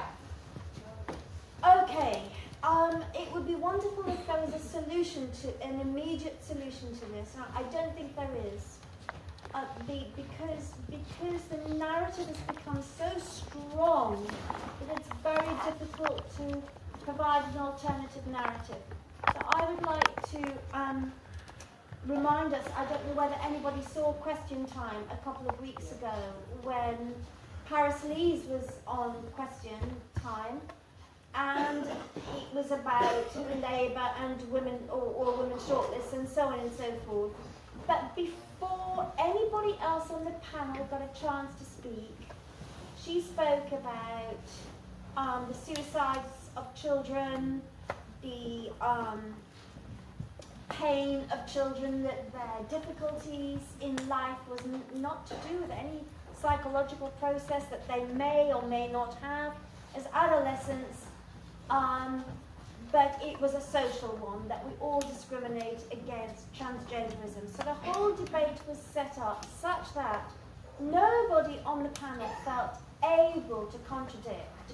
So this idea that in order to contradict or to reflect or to think is transphobic, and I think that the way that we can move forward is to somehow interject into that debate, to keep standing up to say and saying we are not transphobic in questioning this, and it will take courage, it will take people feeling that they can put their heads above the parapet in order to speak. And I know that there are gender clinicians who are afraid to speak out. They don't actually feel that comfortable with what is happening in clinics, but they're afraid of losing their license. It's as serious as that.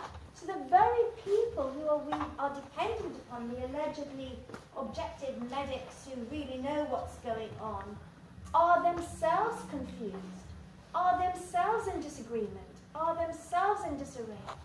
But we've arrived at a situation where nobody dares speak. So I think the answer to your question is we have to somehow take courage to speak out. So, for example, we had Vince Cable on Question Time saying trans women are women.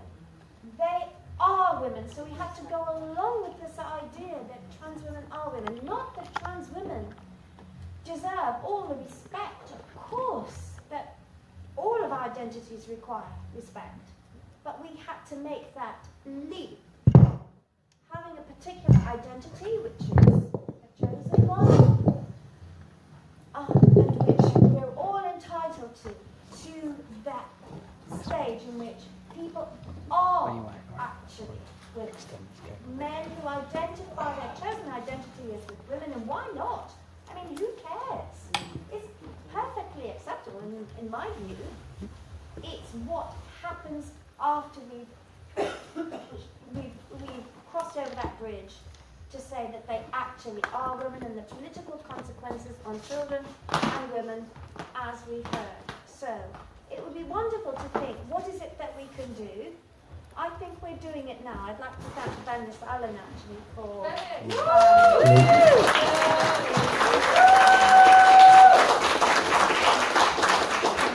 organising this, because I think this is part of what can we do.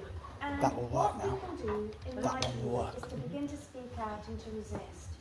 In the gentle ways in which we are doing it, actually. Thank you. I don't know whether yes, it's working. In the gentle ways that we are doing it, we are asking for a dialogue. And we are asking, in my view, is for the public to be informed about what is actually going on, because of course people want to look after and inclusive. Thank goodness we live in a society, a liberal democratic society, in which what we want to do is honour. Sorry? For some. For some. Yeah. I don't think there's much democracy. No, absolutely there isn't any democracy going on here. Absolutely. I hope that I haven't given the impression that I think that there is a democratic process going on here. It's the converse. It's the converse. We can't speak. People are petrified to speak out. And however we have arrived at that. So it seems to me the solution is to speak out. To speak out. Hi, thank you, Heather. I'll pass over now to Kelly. Hi, so one thing I think you should do, can do, must do, go and see your MP. Don't write to them, they don't read it. And also, I know it's politically active in Bristol, but and I moved out about 2.5 years ago, but I went to see my MP and he just thought it was quite refreshing not to talk about bins. So I would implore you, go and see your MP, tell them about your fears and your concerns. The other thing you do if you have kids is you go and you ask the school exactly what they're covering with gender identity and trans issues. Now, both my 9-year-old and my 11-year-old have, I pulled them out actually of the lesson, but both of them in their schools would be covering trans issues, and even libraries. So if Bristol City Library is doing story time with drag queens or which I have an issue with, you may not, I do. Or they're doing the new Fox Fisher kind of absolute bullshit book, then go and do that. Just the same as if a Scientologist was going to come to your library and try and indoctrinate your kids into something royally fucked up. Just say to your library, no, You pay your taxes, you make your voices heard, and you come to these events and you show your face, and and I know it's difficult. I've got not much to lose. I don't work, and I'm a stay-at-home mum, and I'm probably quite disliked anyway, so I've got nothing to lose. But you come. Question? Right, yes. I'm good. One moment. Yeah, of course you can. Just in response to that question about what you can do next, the laws are actually currently in our favour. Under current equality laws, sex-based exemptions exist. The problem isn't that law is unclear, it's that it's not being applied. And I believe the quote is that you need to justify sex-based exemptions, quote, proportionate means for legitimate aims. But the problem is that with this PR campaign that the transgender lobby have taken on is that proportionate means are becoming harder and harder and harder to reach, is becoming subjective, and legitimate aims, women's rights are no longer seen as legitimate. So what we need to embark on is a counter-PR campaign where we believe that women's aims are legitimate, and also the application of these laws. Sex-based exemptions are legal under current equality law, and we should bloody well use them.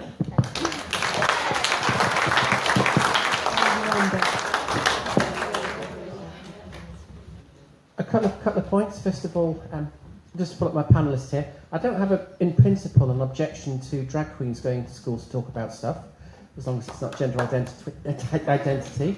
Or overly sexualised. Or overly sexualised. Thank you for abusing the microphone there.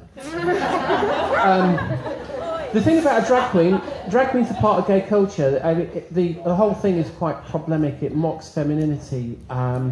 What I would say is that having drag queens in schools is quite a good way of getting the message across, because drag queens are funny and sassy and cool and whatever.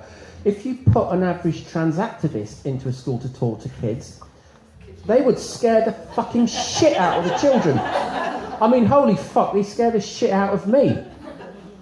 Another point as well is that the left that were protesting us tonight are the left who embrace diversity.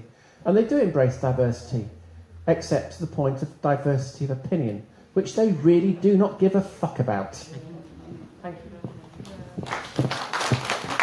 This literally a practical question. How are we picking people to speak? I'm picking them. Cool. Right. Who's got their hand up? Yeah. Sheila! Sheila! Sheila! Sheila! Sheila! No pressure.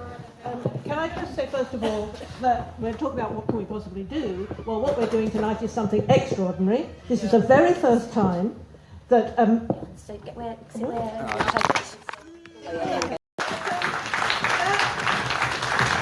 is in itself such a huge move forward, and I think we should not lose sight of that. We're going to get to the point where we're allowed to talk about this everywhere, anytime we want, with advertised venues. And this evening is a huge step forward, believe me. People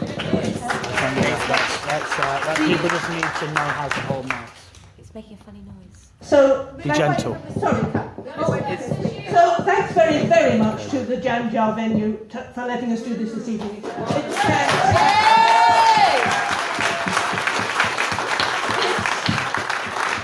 The Jam Jar has made history. That's the situation, and it will be written about. But the other thing that I wanted to say this evening was that we need to look international, outside what's happening just in Britain. We need to understand. It's just the cable's a bit shit. Just keep it as still as you can. That's all. That's all. Sorry. If you want to buy us some more cables, that'd be much appreciated. We need to understand how what we're faced with in Britain now has come about.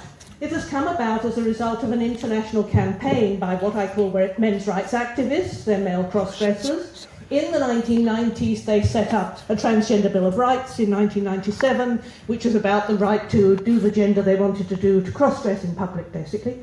They got the sympathy of many gay men, I think because many gay men actually are quite into drag, and so they have some kind of sympathy with that. So a men's rights movement developed, hugely heterosexual male, but some gay men involved as well. And they worked and they worked and they worked behind the scenes. In 2007, they achieved something, a meeting in Yogyakarta in Indonesia of human rights activists and gay lawyers and so on. And they created something called the Yogyakarta Principles.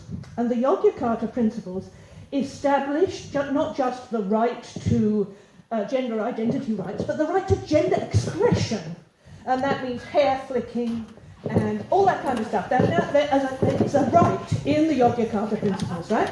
The right, presumably, to do all kinds of campy gestures. Not anything to do with women, because women I'm not campaigning for the right to hair flick. It's never been an important part of women's liberation, right? So what's happened is that, as a lawyer explained to me the other day, is that we know that these rights could not, homosexual rights, gender rights, so-called, could not have become part of any UN conventions. That wasn't going to happen. The countries in the Organisation of Islamic States would never allow homosexuality to appear in any conventions. So that's not the way things can go. What has happened is they organised behind the scenes, they organised internationally, they got the Yogyakarta Principles, and they got an extra 10 added last year. The Yogyakarta Principles led to Resolution 2048 of the Council of Europe in 2015. They are now being used and relied upon by the attempt to change the legislation in Scotland and get self-identification. They've been used to create self-identification legislation in Malta, in Portugal, in many other countries. Eventually, the EU is likely to adopt the resolution, because what happens legally is the resolution happens, then the EU adopts it. So this is...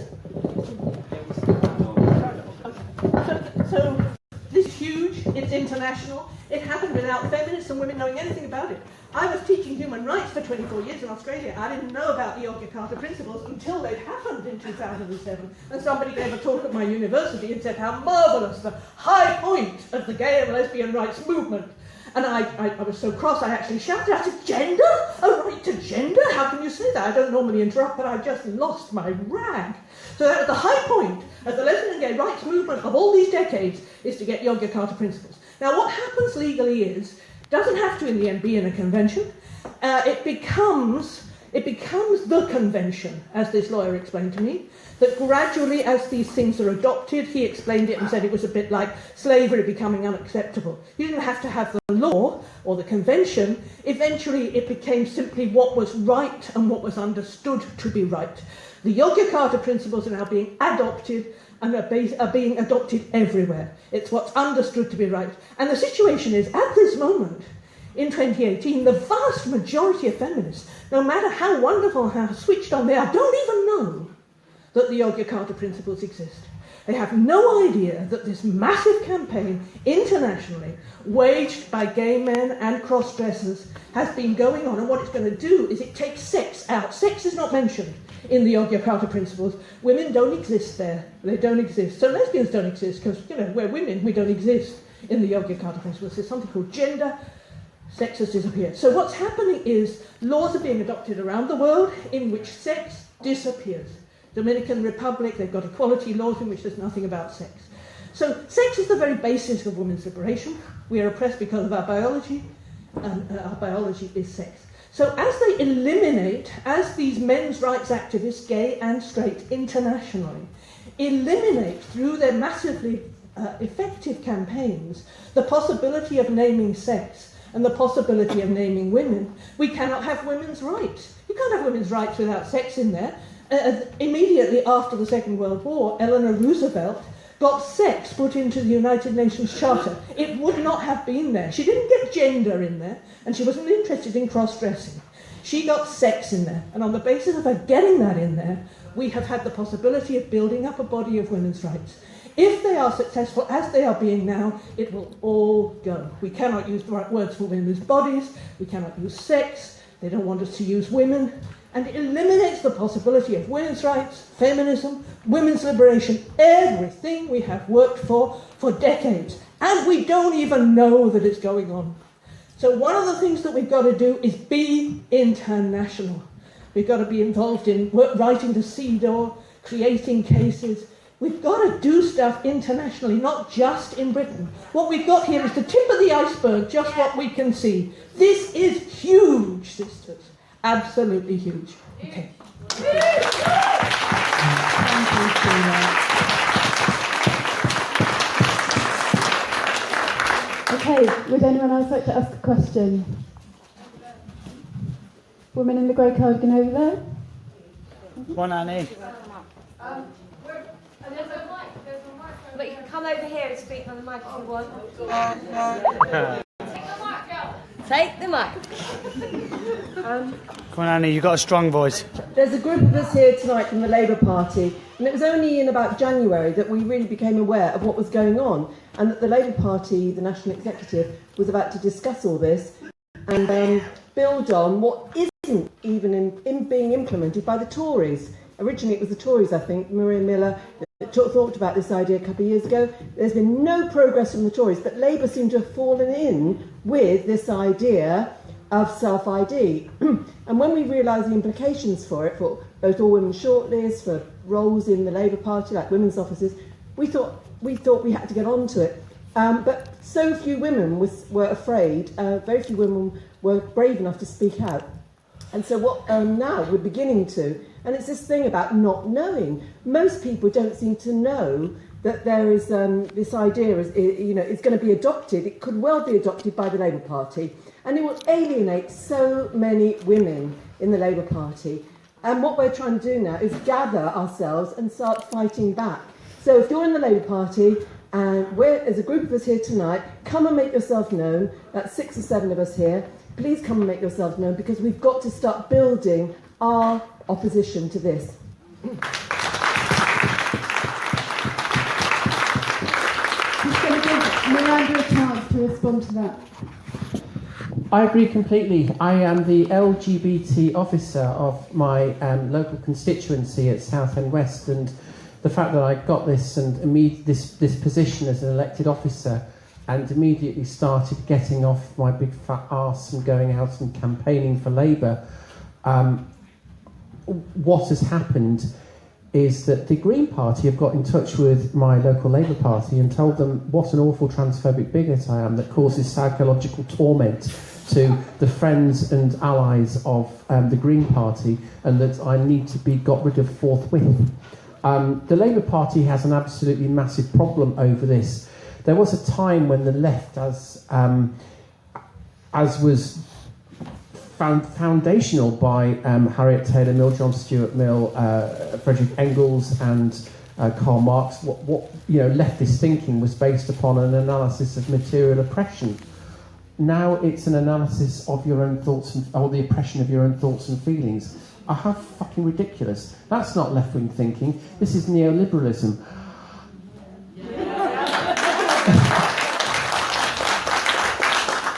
I'm going to say that I'm now going to be rather rude and put my penile inverted cock on the block and say that Jeremy Corbyn is closer to Tony Blair than Jeremy Corbyn would ever admit. He is the new Tony Blair. He fucking well is. Don't groan at me like that. He is. Tony Corbyn is allowing this to happen on his watch. That doesn't make him like Tony Blair. Sorry, it really doesn't. I'm going to pass the mic to Posey rather than let an argument about the Labour Party continue, I think. I'm just going to say very quickly, this is elections coming up where I am, and it's the first time I'm not going to vote Labour in 25 years. In fact, I'm just going to draw a penis on my ballot. But the Labour Party Women's Forum in Bristol, when I lived here 3 years ago, I wrote about the GRA and the implications, and I was shunned from the group. You've been infiltrated, your women's group has been infiltrated by trans activists, and what they do, a bit like Pi, it's controversial, but I'm just going to say it, the Paedophile Information Exchange, what they did is I'm not saying trans activists are paedophiles, I'm saying it's an MO. It's already been done. They infiltrate all your services, all your places, all your positions of influence. And then what they do is from the outside in, they've already converted you before they've told the masses. So that's what's happened in the Labour Party women's group in Bristol and the non-men green LGBTQI ZXY people. And so... they may be coming round. So in the Bristol women's, I spoke about this like in 2015, And I was told that I was a bigot and a pervert, and that was like the first time that I'd ever talked about my daughter. And someone said, why is she staring at penises? And I was like, well, you know, if you're 11, it's quite a scary thing, a penis. I mean, I don't know about you, but most kids get to an age of about 7 when they say, well, girls, when they say, Dad, I don't want to see you naked anymore. And it's a kind of a natural thing. So I think the Labour Party has known about this for a really long time, and they've just fucking ignored all of us. Who would like to ask a question? You had your hand up for a while. Yeah, I just wanted to say something to the first person saying more where to go now, what to do now, and then and it links in with the next person coming in who told us about this Your Jakarta principle. That one, yes. I'm old in these circles, but I'm new to the debate. And I've just come in late and I've stood out there talking to the people protesting. And I'm not full of good arguments. And what I would like to see is somewhere where I can access the information, what is behind how this has come across, the John Qatar thing and stuff like that, because that would just be so useful to have, because ultimately I think the people that were out there, they were very young, and although they seemed really scary because they were masked up and everything, but actually when I spoke to them, they just seemed scared, right? Yeah. They just seemed frightened. And you know, one of the big things, and they said it to me in a very frightening way, that the people in here have websites where they take pictures of them out there, and which is something that I then heard in here about them out there. So what I'm trying to say is I personally, because I know people on this side and on that side, and I don't want to, I feel so upset and bereft because I saw a very old friend out there who instantly, I said, I don't want to take sides, but I was already being pushed onto a side. And that is really, really upsetting because I know this is coming from up down, from up down, so it's being pushed upon everybody, and the John Qatar thing just reaffirmed that. So I'd like somewhere where I can get all the information, because I'm trying to talk to the people out there who are willing to talk to me, to kind of, you know, to kind of come to an understanding, because I don't think we need to be divided over this. You know, ultimately, at some point, we were all fighting for equality, and then this whole thing, I mean, I'm totally upset about the whole undermining the sex of a woman. That is outrageous, and they don't understand what that means, and I want to find a way of helping to communicate that, you know, because it will affect them too. It affects everybody on this planet. So I think somewhere with good resources for arguments would be a good one. Yeah. Thank you. I'm going to let Nicole respond to this. So I'd like to reassure everyone that I don't have a website. The thing is that what differentiates the people in here from the people outside is the willingness that we have to actually engage with these questions. You're asking for resources. We are the only people that will give you it, because they are not interested in resources, they are not interested in debate, they are interested in intimidation and silence. I am the same age as them. I could so easily be out there with them if I was as indignant as they were, if I was as interested in shutting down discussion as they were. The reason they sound sympathetic is because probably somewhere deep down they actually have a motivational, there's a cause there. But the thing is they're not interested in actually interrogating that cause, because that cause is male violence. What women and transsexual people share is a fear of male violence. They're not interested in interrogating that. They're interested. She's gone.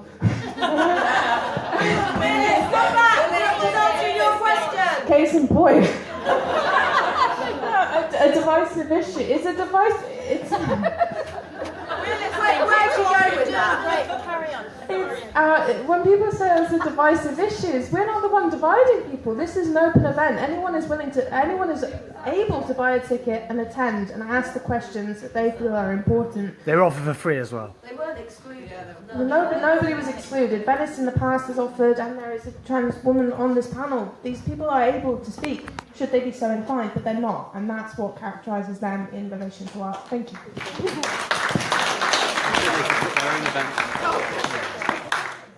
Thank you. Does anybody have a question? This one has had her hand up for a while. Yeah, you. If you can speak into mine, it'd be great. But... Okay, so my question for anybody who knows. So when I heard the lady from the Labour Party, I think she was suggesting that the Gender Reform Act will actually make a legal difference as to whether you can have all women shortlists or not. But as far as I'm aware, that isn't the case. So either whether it comes in or not, it's still up to the Labour Party to decide whether they have all women shortlists. If the if the Act goes ahead, it won't provide any kind of additional legal rationale for that. It won't make any difference. And one of the reasons I'm saying this is because it is important to get the facts right, because then we're in a stronger position there. And there is quite a bit of misinformation around about it. So is my understanding of what you said correct, that you're saying that even if self-identity does replace gender reassignment, we could still have effective sex-based exemption? Yes, that's it. It makes no difference at all. Theoretically, that could be, and legally that could be true. It is. But what we're seeing is an ideological attack on sex-based exemptions at the same time that they're trying to change the law. I agree, but if somebody from the Labour Party talks about it, they've got to be accurate to help people here understand what's going on. So the law won't make any difference. But I agree about the ideology, yeah. But they're acting illegally anyway. Under the apology.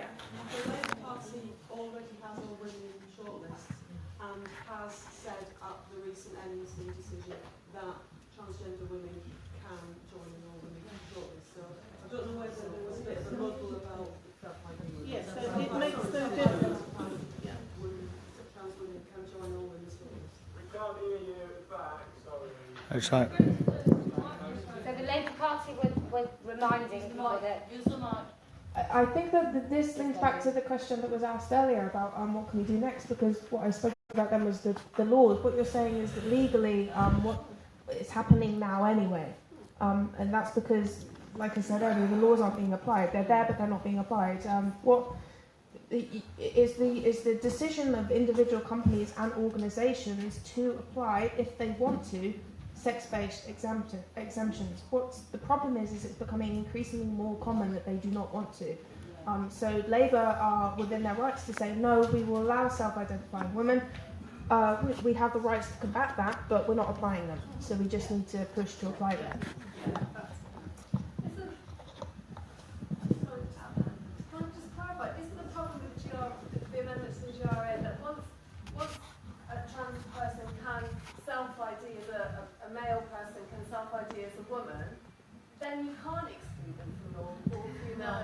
No, that's not strictly true. So the law we've got at the moment is that some trans women are protected under the category of gender reassignment if they have a medical diagnosis of gender dysphoria and if they have presented or lived as their chosen gender for 2 years. So gender reassignment is a protected category, but they can still be excluded by sex-based exemptions if that's considered a legitimate means of achieving, a proportionate means of achieving a legitimate aim, So theoretically, self-ID could come in and we could still have these sex-based exemptions, but what's happening alongside a push for a change in the law is that we're having ideological attacks on our sex-based exemptions, because what they do is they give the truth to the lie that gender identity trumps biological sex, which we know it doesn't. Sex-based exemptions say it doesn't, and that's why they're under attack. There's sort of two separate processes that are going on. So there's legal changes, and there's also these kind of these ideological attacks as well. Women's rights lie in sex-based exemptions. We need to keep them, we need to strengthen them, and I think, my personal opinion is that's where we need to be focusing our energy.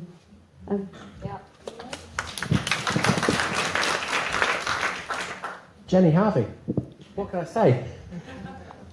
It's everything you need to know. Who's next? My job. Has anybody else got a question, please? Oh, we're fighting over it now. So I've got something you can do on Fridays. Dress as a man on Fridays. Join the Man Friday campaign, look up the Man Friday website, go into Spaces and self-ID as a man. What does a man dress like? A self-ID'd man walks into a swimming pool that is a session just for men. A self-ID'd man walks into a changing room that is just for men. A self-ID man goes to a club that is just for men. This particular self-ID man is going to a Turkish bath next Friday. So check out #ManFriday on Twitter. Check out the website. So that's one thing that we can do. Another thing that we can do is get really upskilled. There are some brilliant resources on the web. Most of them have got mailing lists. You can look up Women's Place UK, Fair Play for Women, Socialist Feminist Network. They've all got mailing lists. Find out what's going down and start to recruit your friends. Because all social movements begin in the kitchen, in the living room, and with your mates. Reach out. That fear has to go. I lost a friend who I've had for 26 years. She advised me on the birth of my first child over this. That's really broken me, but it has not silenced me, and it will not silence me. Do not let any kind of ideology silence what you know to be true.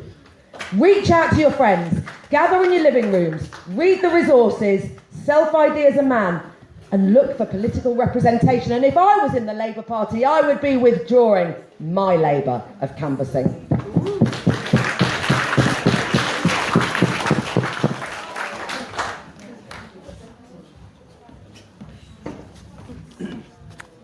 I'm the president of the Bristol Free Speech Society.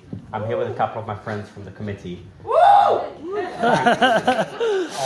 As you may have heard, a motion was passed in the Bristol University a couple of weeks ago to ban so-called TERFs from speaking at the university, which is what prompted the foundation of our society.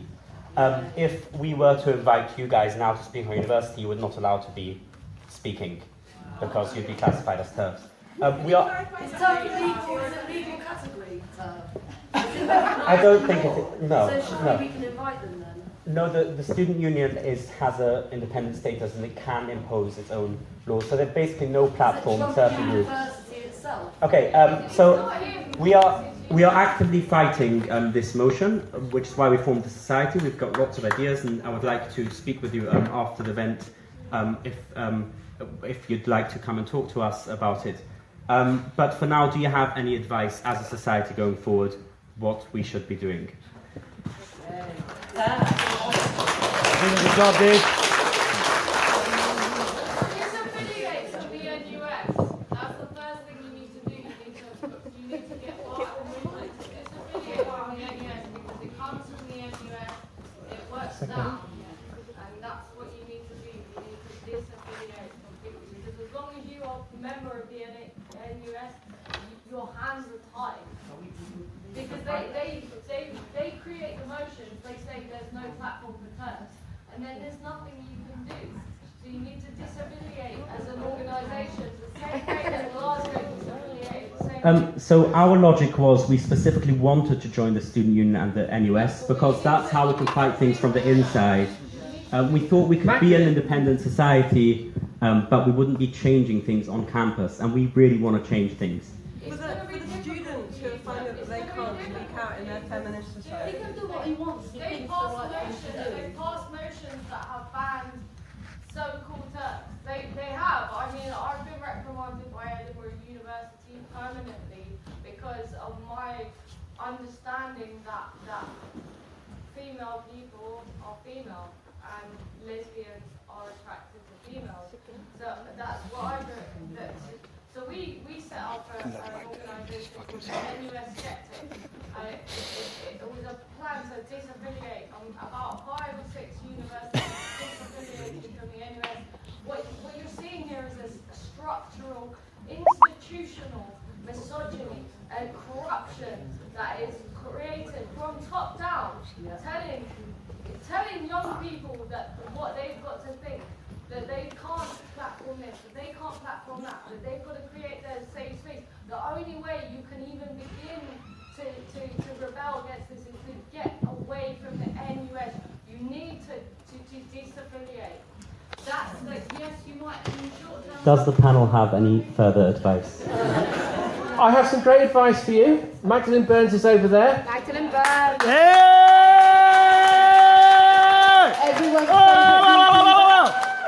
Magdalene Burns. Speak to Magdalene Burns. What she tells you is absolutely right. I am very proud to say that she's here. It's amazing. Yeah, she has the most experience in this room in dealing with university conduct towards people who have. Magdalene on the mic, please. I could have put that myself. Here she comes. Magdalene on the mic, representing Edinburgh. No, I don't really have a question because everything. I mean, you covered. You guys, you're. Sorry. What was the right term? Not guys. Sorry. Women. We're absolutely. I know. I fail at radical feminism. No, you all covered it brilliantly. All I would say is, like, I was here earlier, a lot of you weren't here earlier. I don't know what you did to get in, but all I know is I am no shrinking violet. But when I've seen these lunatics in their masks covering every single step on the stairs to get into this room, I would not have, in my full me, and I'm not. I've got 3 boxing titles to my name. I am not a shrinking violent, okay? And I would not have dared to walk through that group of people because I know that I would have been attacked. I knew that, and I didn't think that this many people. When I saw these people being so violent and aggressive, it absolutely appalled me that the police did nothing to stop that, nothing to acknowledge that they should stop that women actually have a right to walk into a room, because this is predominantly women, let's face it. There are some guys here, and respect to all the guys here as well for you know, being allies and listening to women, because, you know, a lot of guys aren't interested in what we have to say, let's face it. It takes stones to walk into a room and be a bloke and listen to women and not whatever. But like, it takes much more to be a woman and actually walk through that. And I wouldn't have done it, and I do have ovaries, you know, I wouldn't have done it. I wouldn't have. And so to see this many women that overcame that and stood up to it and got in this room, despite all that, that shows something. That in itself shows something, that you're all willing to actually overcome the bullying, the threats, the violence, to actually turn up here. That means something, and it's a cross-generational thing. There's people here, young millennials, and there's people here who've been doing it since the beginning. Since before the year dot. I've kind of lost track of my point a little bit, but my point is really that, like, the fact that you turn up here is an act of civil disobedience in itself. So you've got to keep doing that and recognise that people like Venice, who set up these events, actually matter. Because I couldn't, for all my fucking chat, I couldn't organise a fucking event to save my life. Someone like Venice does it, she does it well. and we need to respect that, and every single person on the panel who stands up and actually says something, and every single person here who's got a question and asks, you know, just keep doing it. Keep doing what you're doing. I don't have anything else to say other than that, because all the questions were answered already by the panel, except for what advice do you have for young lesbians growing up in this climate? That's my question. Okay.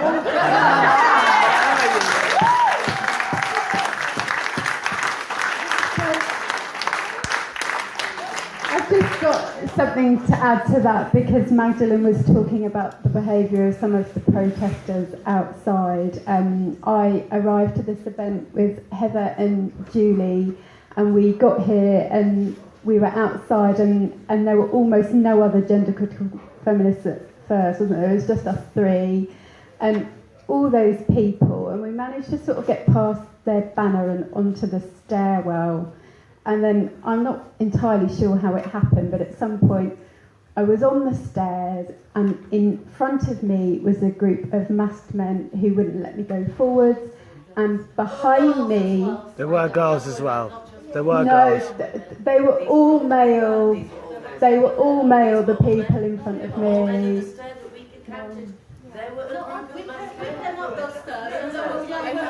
Well, I think perhaps that was afterwards. No, I'm not finished. So, earlier on in the evening, we were on that stairwell. There were masked men in front of me. There were masked men behind me. I couldn't go up the stairs. I couldn't go down the stairs.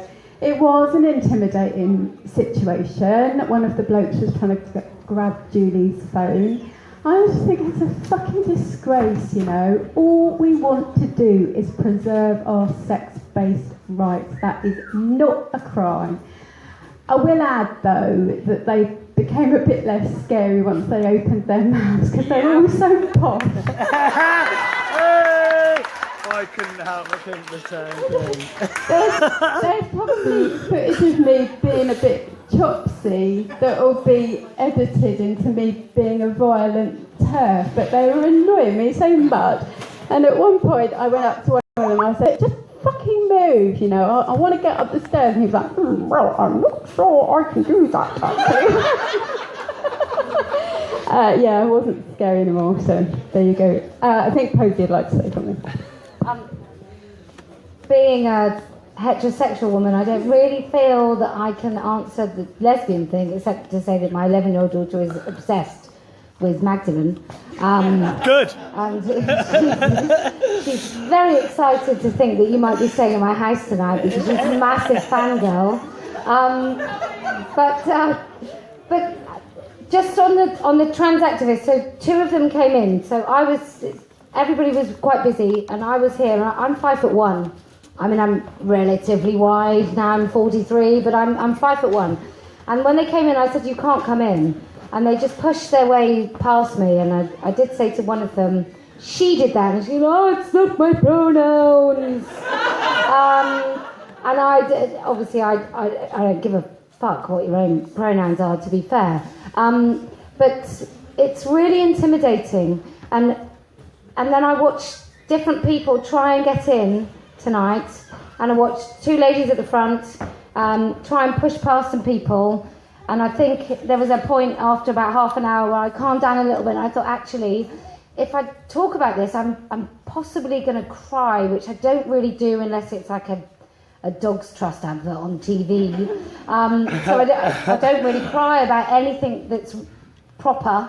But it's been really intimidating. So every single one of you that made it up the stairs, that made it in the room, that committed to buy a ticket, that put on the event, and they've had such a great time putting on the event, losing allies, and taking great personal risk. And everyone that did it, just thank you very, very much. It's incredible that you made it. And as for young lesbians, I think we need to keep talking about the fact that being gender non-conforming is fine, that you talk to your kids about whatever they want to do. It's pretty fine. You know, if little girls want to cut their hair, that's not it's just hair. If your little boy wants to do something, but we just need to keep remembering every time we promote a trans activist agenda that we're erasing lesbians, and young lesbians in our society are probably more at risk than anybody else in this room. See, I've had Prosecco, I may cry. It properly breaks my heart that the girls at school that are binding their breasts that might cause breast cancer. I go in my local asset. I live in fucking Trowbridge. It's like going back 20 years. It's a proper impoverished working class area. And in my local Asda, there's a girl with a testosterone moustache, and there's a girl in the local Bradford and Avon pub and I'm just like, have you never heard of Sandy Toksvig? I mean, she's all right. But we need to make sure that what we do is we include in our dialogue constantly, we include in our dialogue constantly heroes that are lesbian, that are gender non-conforming lesbians, so our girls know that there's somebody else that's done it before.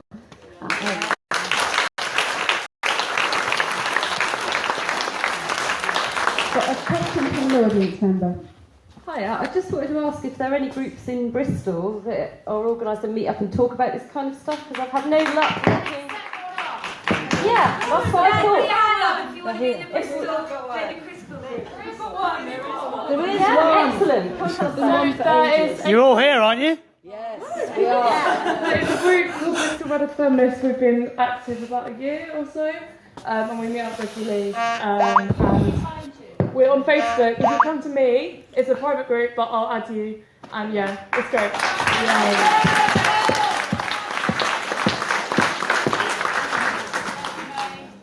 So it was me and Ornella who came up the stairs first, and I think the point about there being men and women on the stairs is actually a really important point. Yeah, because I actually carried a female out.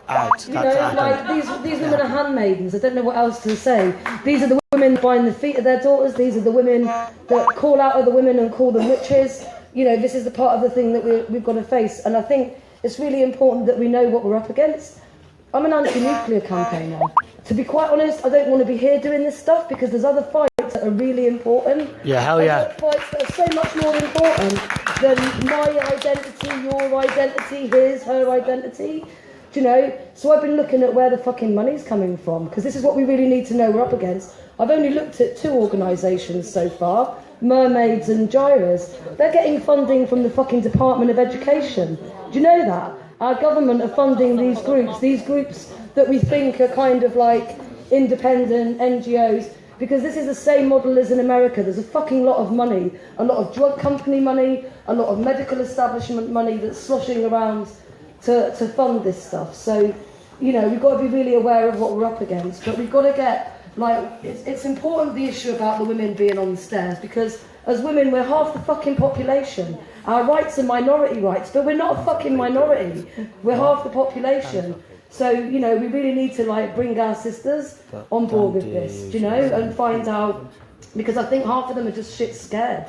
Do you know what I mean? I organised in a thing, I organised a workshop last year that was about menstruation. It was open to anybody, any gender. A guy came, he identified as a guy, and at the very end, someone said, I don't think you should say women who menstruate, I think you should say people who menstruate.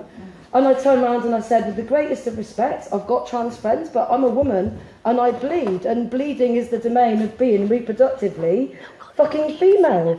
And, you know, like half of the battle of feminism has been to gain visibility, because we're so invisible, we're invisible in language. So you start saying people who bleed and you start to erase the complete majority of the female experience. So, you know, audience are out of focus. I've been called queer exclusionary. They don't even know who I fuck or how. I've been called queer exclusionary. I've been called transphobic, just for saying those, you know, stating the obvious, you know. So we all need to carry on stating the obvious.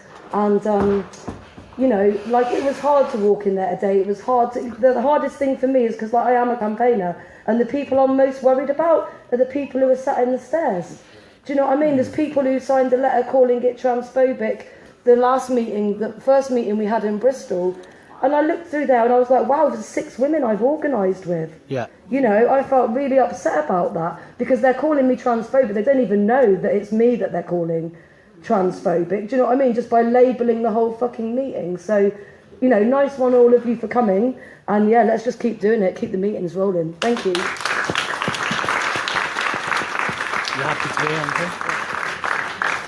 I think that female trans allies are ultimately onto a loser, because I think what's happening is that the demands for validation are getting ever more outrageous. So first it was trans women were women, and everyone sort of wanted to be nice and let them have it. So they said, yes, okay, trans women are women, blah, blah, blah. And then it was trans women are female, and some people kind of went, okay, yeah, trans women are female. Now it's trans women have periods, which is ridiculous. And they're, because there's no amount of affirmation can give truth to a lie, these demands for validation are going to become ever more outrageous. And what is going to happen is that less and less people are convinced. So all those young women out there, they're only one little kind of sceptical eyebrow away from a punch in the head. More and more of them are going to be in these rooms with us. I really believe that.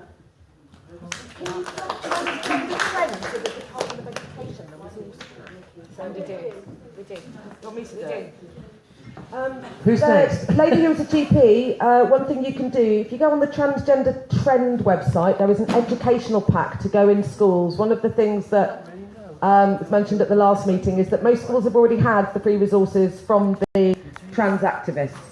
So if you want to make a difference to children's lives, get that pack into your local school, get it to the Education Authority, and let's lobby for that information from Transgender Trend to be with our children. Backed by the Tavistock Transgender Trend is backed by Tavistock.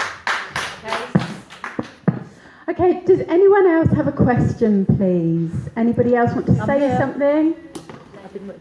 Hi, I just want to remind everybody that we are living in the military-industrial complex. This is why, to me, this is why this is happening, because I looked at this because I'm kind of interested why we have war, what goes on and everything else. And so it's like I looked at the army. Since 1999, it's all right to be transgender in the army.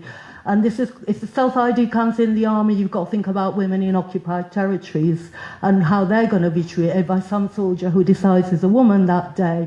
And I think we need to talk about this, which is really frightening. Women in prison who can't run away or hide like we might be able to. I think we've got to talk about, we've got to make these, we've got to get over your transphobia, because it's just a load of bollocks, and just talk about women who are vulnerable and can't run away, maybe the way we can, and that it's really, really frightening what's happening to children. And I would like to know more what's going on in the military as well over this. I don't know if anyone knows or whatever. Hannah Winterbourne is the military officer, I believe, who. Sorry.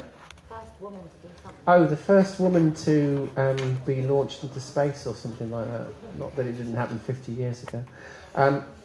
Yeah, Hannah Winterbourne is a patron of mermaids, and there is a great piece that Hannah Winterbourne has in the Financial Times. You can look it up online.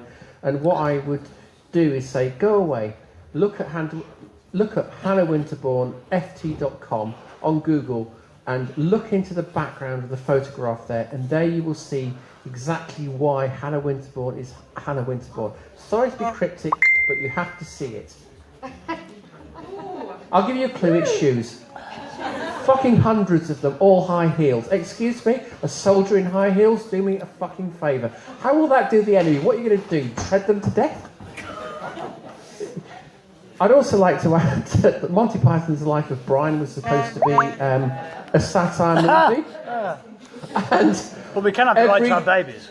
Are you heckling me again? Sorry. It's always you, isn't it? Always. He hasn't got the mic this time, so you're lucky. I'm a heckler. Oh, piss off. Monty Python's Life of Brian was supposed to be satire. There was a great thing on Not 9 O'Clock News where they inverted it and whatever. But yeah, it was supposed to be a joke, but it's so fucking true. Are we going to wrap up? Yeah. Can I just say something? The most unenthusiastic yeah ever. Yes, we are. Can I jump in one really quick of thing? course. Is it a question? No. I But just we're want in to say desperate need of a question. observation. I can try and make it into a question. I'm sorry. I I feel really out of place here because I've just come back from a year volunteering with the refugees in Lesbos and all over Europe, and I just want to point out a few observations I've made. Largely, I've worked with Ronella and Nikki a lot on the anti-war stuff, and I haven't done anything to do with gender sort of equality. But basically, a couple of people were saying stuff about like the Labour stuff being really bad and to walk away and all of that really scares me, because the year I've been away has been the year we've seen the most increase in the chance of getting a non-warmongering government ever in this country. And to come back and to be in such a room full of free-thinking people that I really admire, and then to hear at the end everyone going, fuck Labour, it's just like, oh no, we're just going back. And that's what they want to do. They want to divide us. Another way to divide us and to get all of you women to not vote for them is bollocks like that. And that's what they want. That's why all these fucking people you were saying, Nikki, about other governments funding these mermaid group, I don't even know who it is. These are the so-called charities. That's because they don't want Labour to get in, man. The momentum that shut the conversation down in York. I don't know, but that's just what I felt like. I had to say something. Like, anyway. Can I just come back to that? I'm just going to say, from my point of view, after voting Labour for 25 years, my choice is now my identity, my protection, my sex-based protection, or poverty for fucking millions. And if you can't describe a woman, then you can't address the way in which she's treated by society. To be not polite, we're fucked. It doesn't. Hang on. It doesn't matter whether it's Tory or Labour or anyone. If you erase women as a protected class, we can't fight anything. They want us to leave. They want all the anti-war people to leave. Corbyn's not listening to you. Let's not make it about Labour. There's no government there listening. Okay. All right. You can't say to them, We definitely need change. I'm going to follow Julie Bindle's lead here and ask for a little closure on this. She is my mistress. I didn't want to say. Pass it to you. Okay. Miranda had something to say.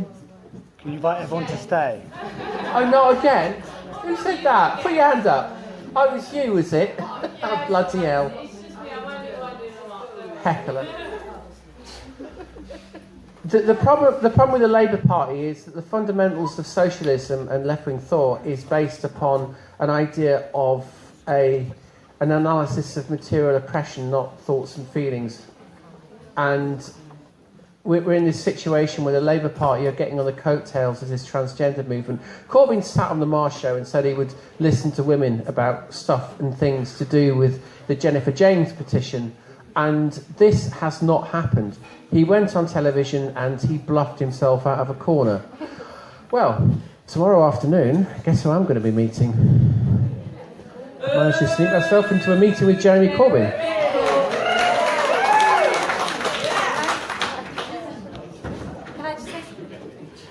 We've just got one more speaker. He's come all the way from Edinburgh. Can we have a little round of applause for Magdalene Burns?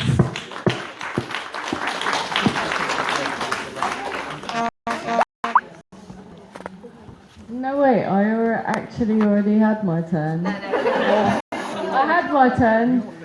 The only people that I think are important to hear is everybody else here. Like, I have so much respect for you all for turning up.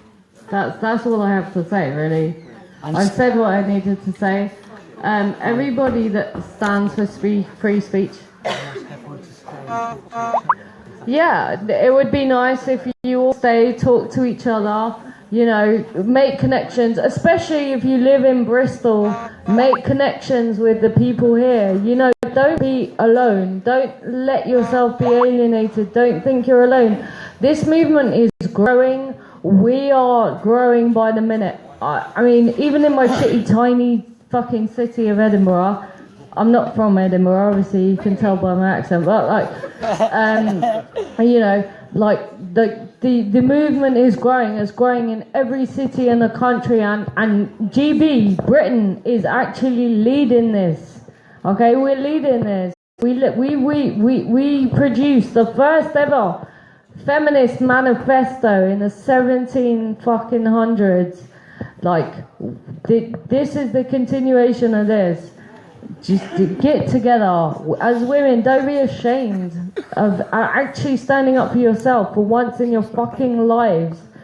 Because because women, we stand up for everyone. We stand up for all sorts of everybody's rights. We stand up for the rights of people in Iraq. We all do it, and that's very noble and it's very important. But who the fuck is going to stand up for us? If we don't stand up for ourselves, no one. This is what trans ideology made me realize. My main cause until 2015 was disabled rights. I'm disabled now. I've had a stroke a year ago. I'm still recovering from it.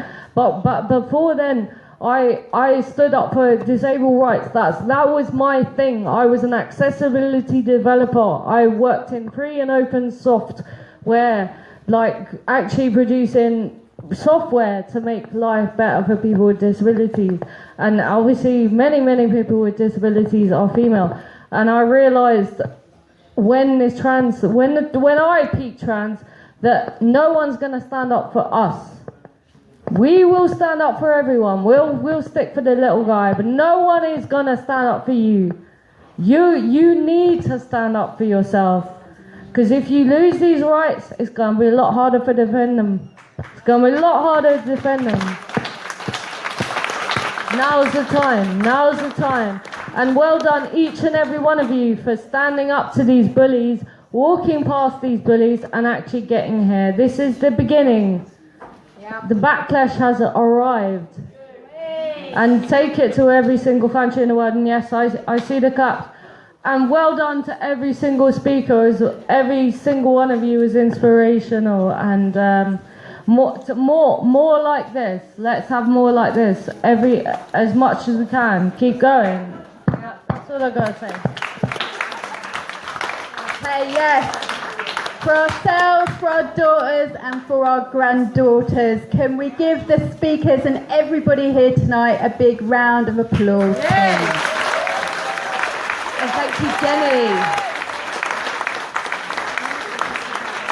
Can we give Venice a big round of applause, please, for organising?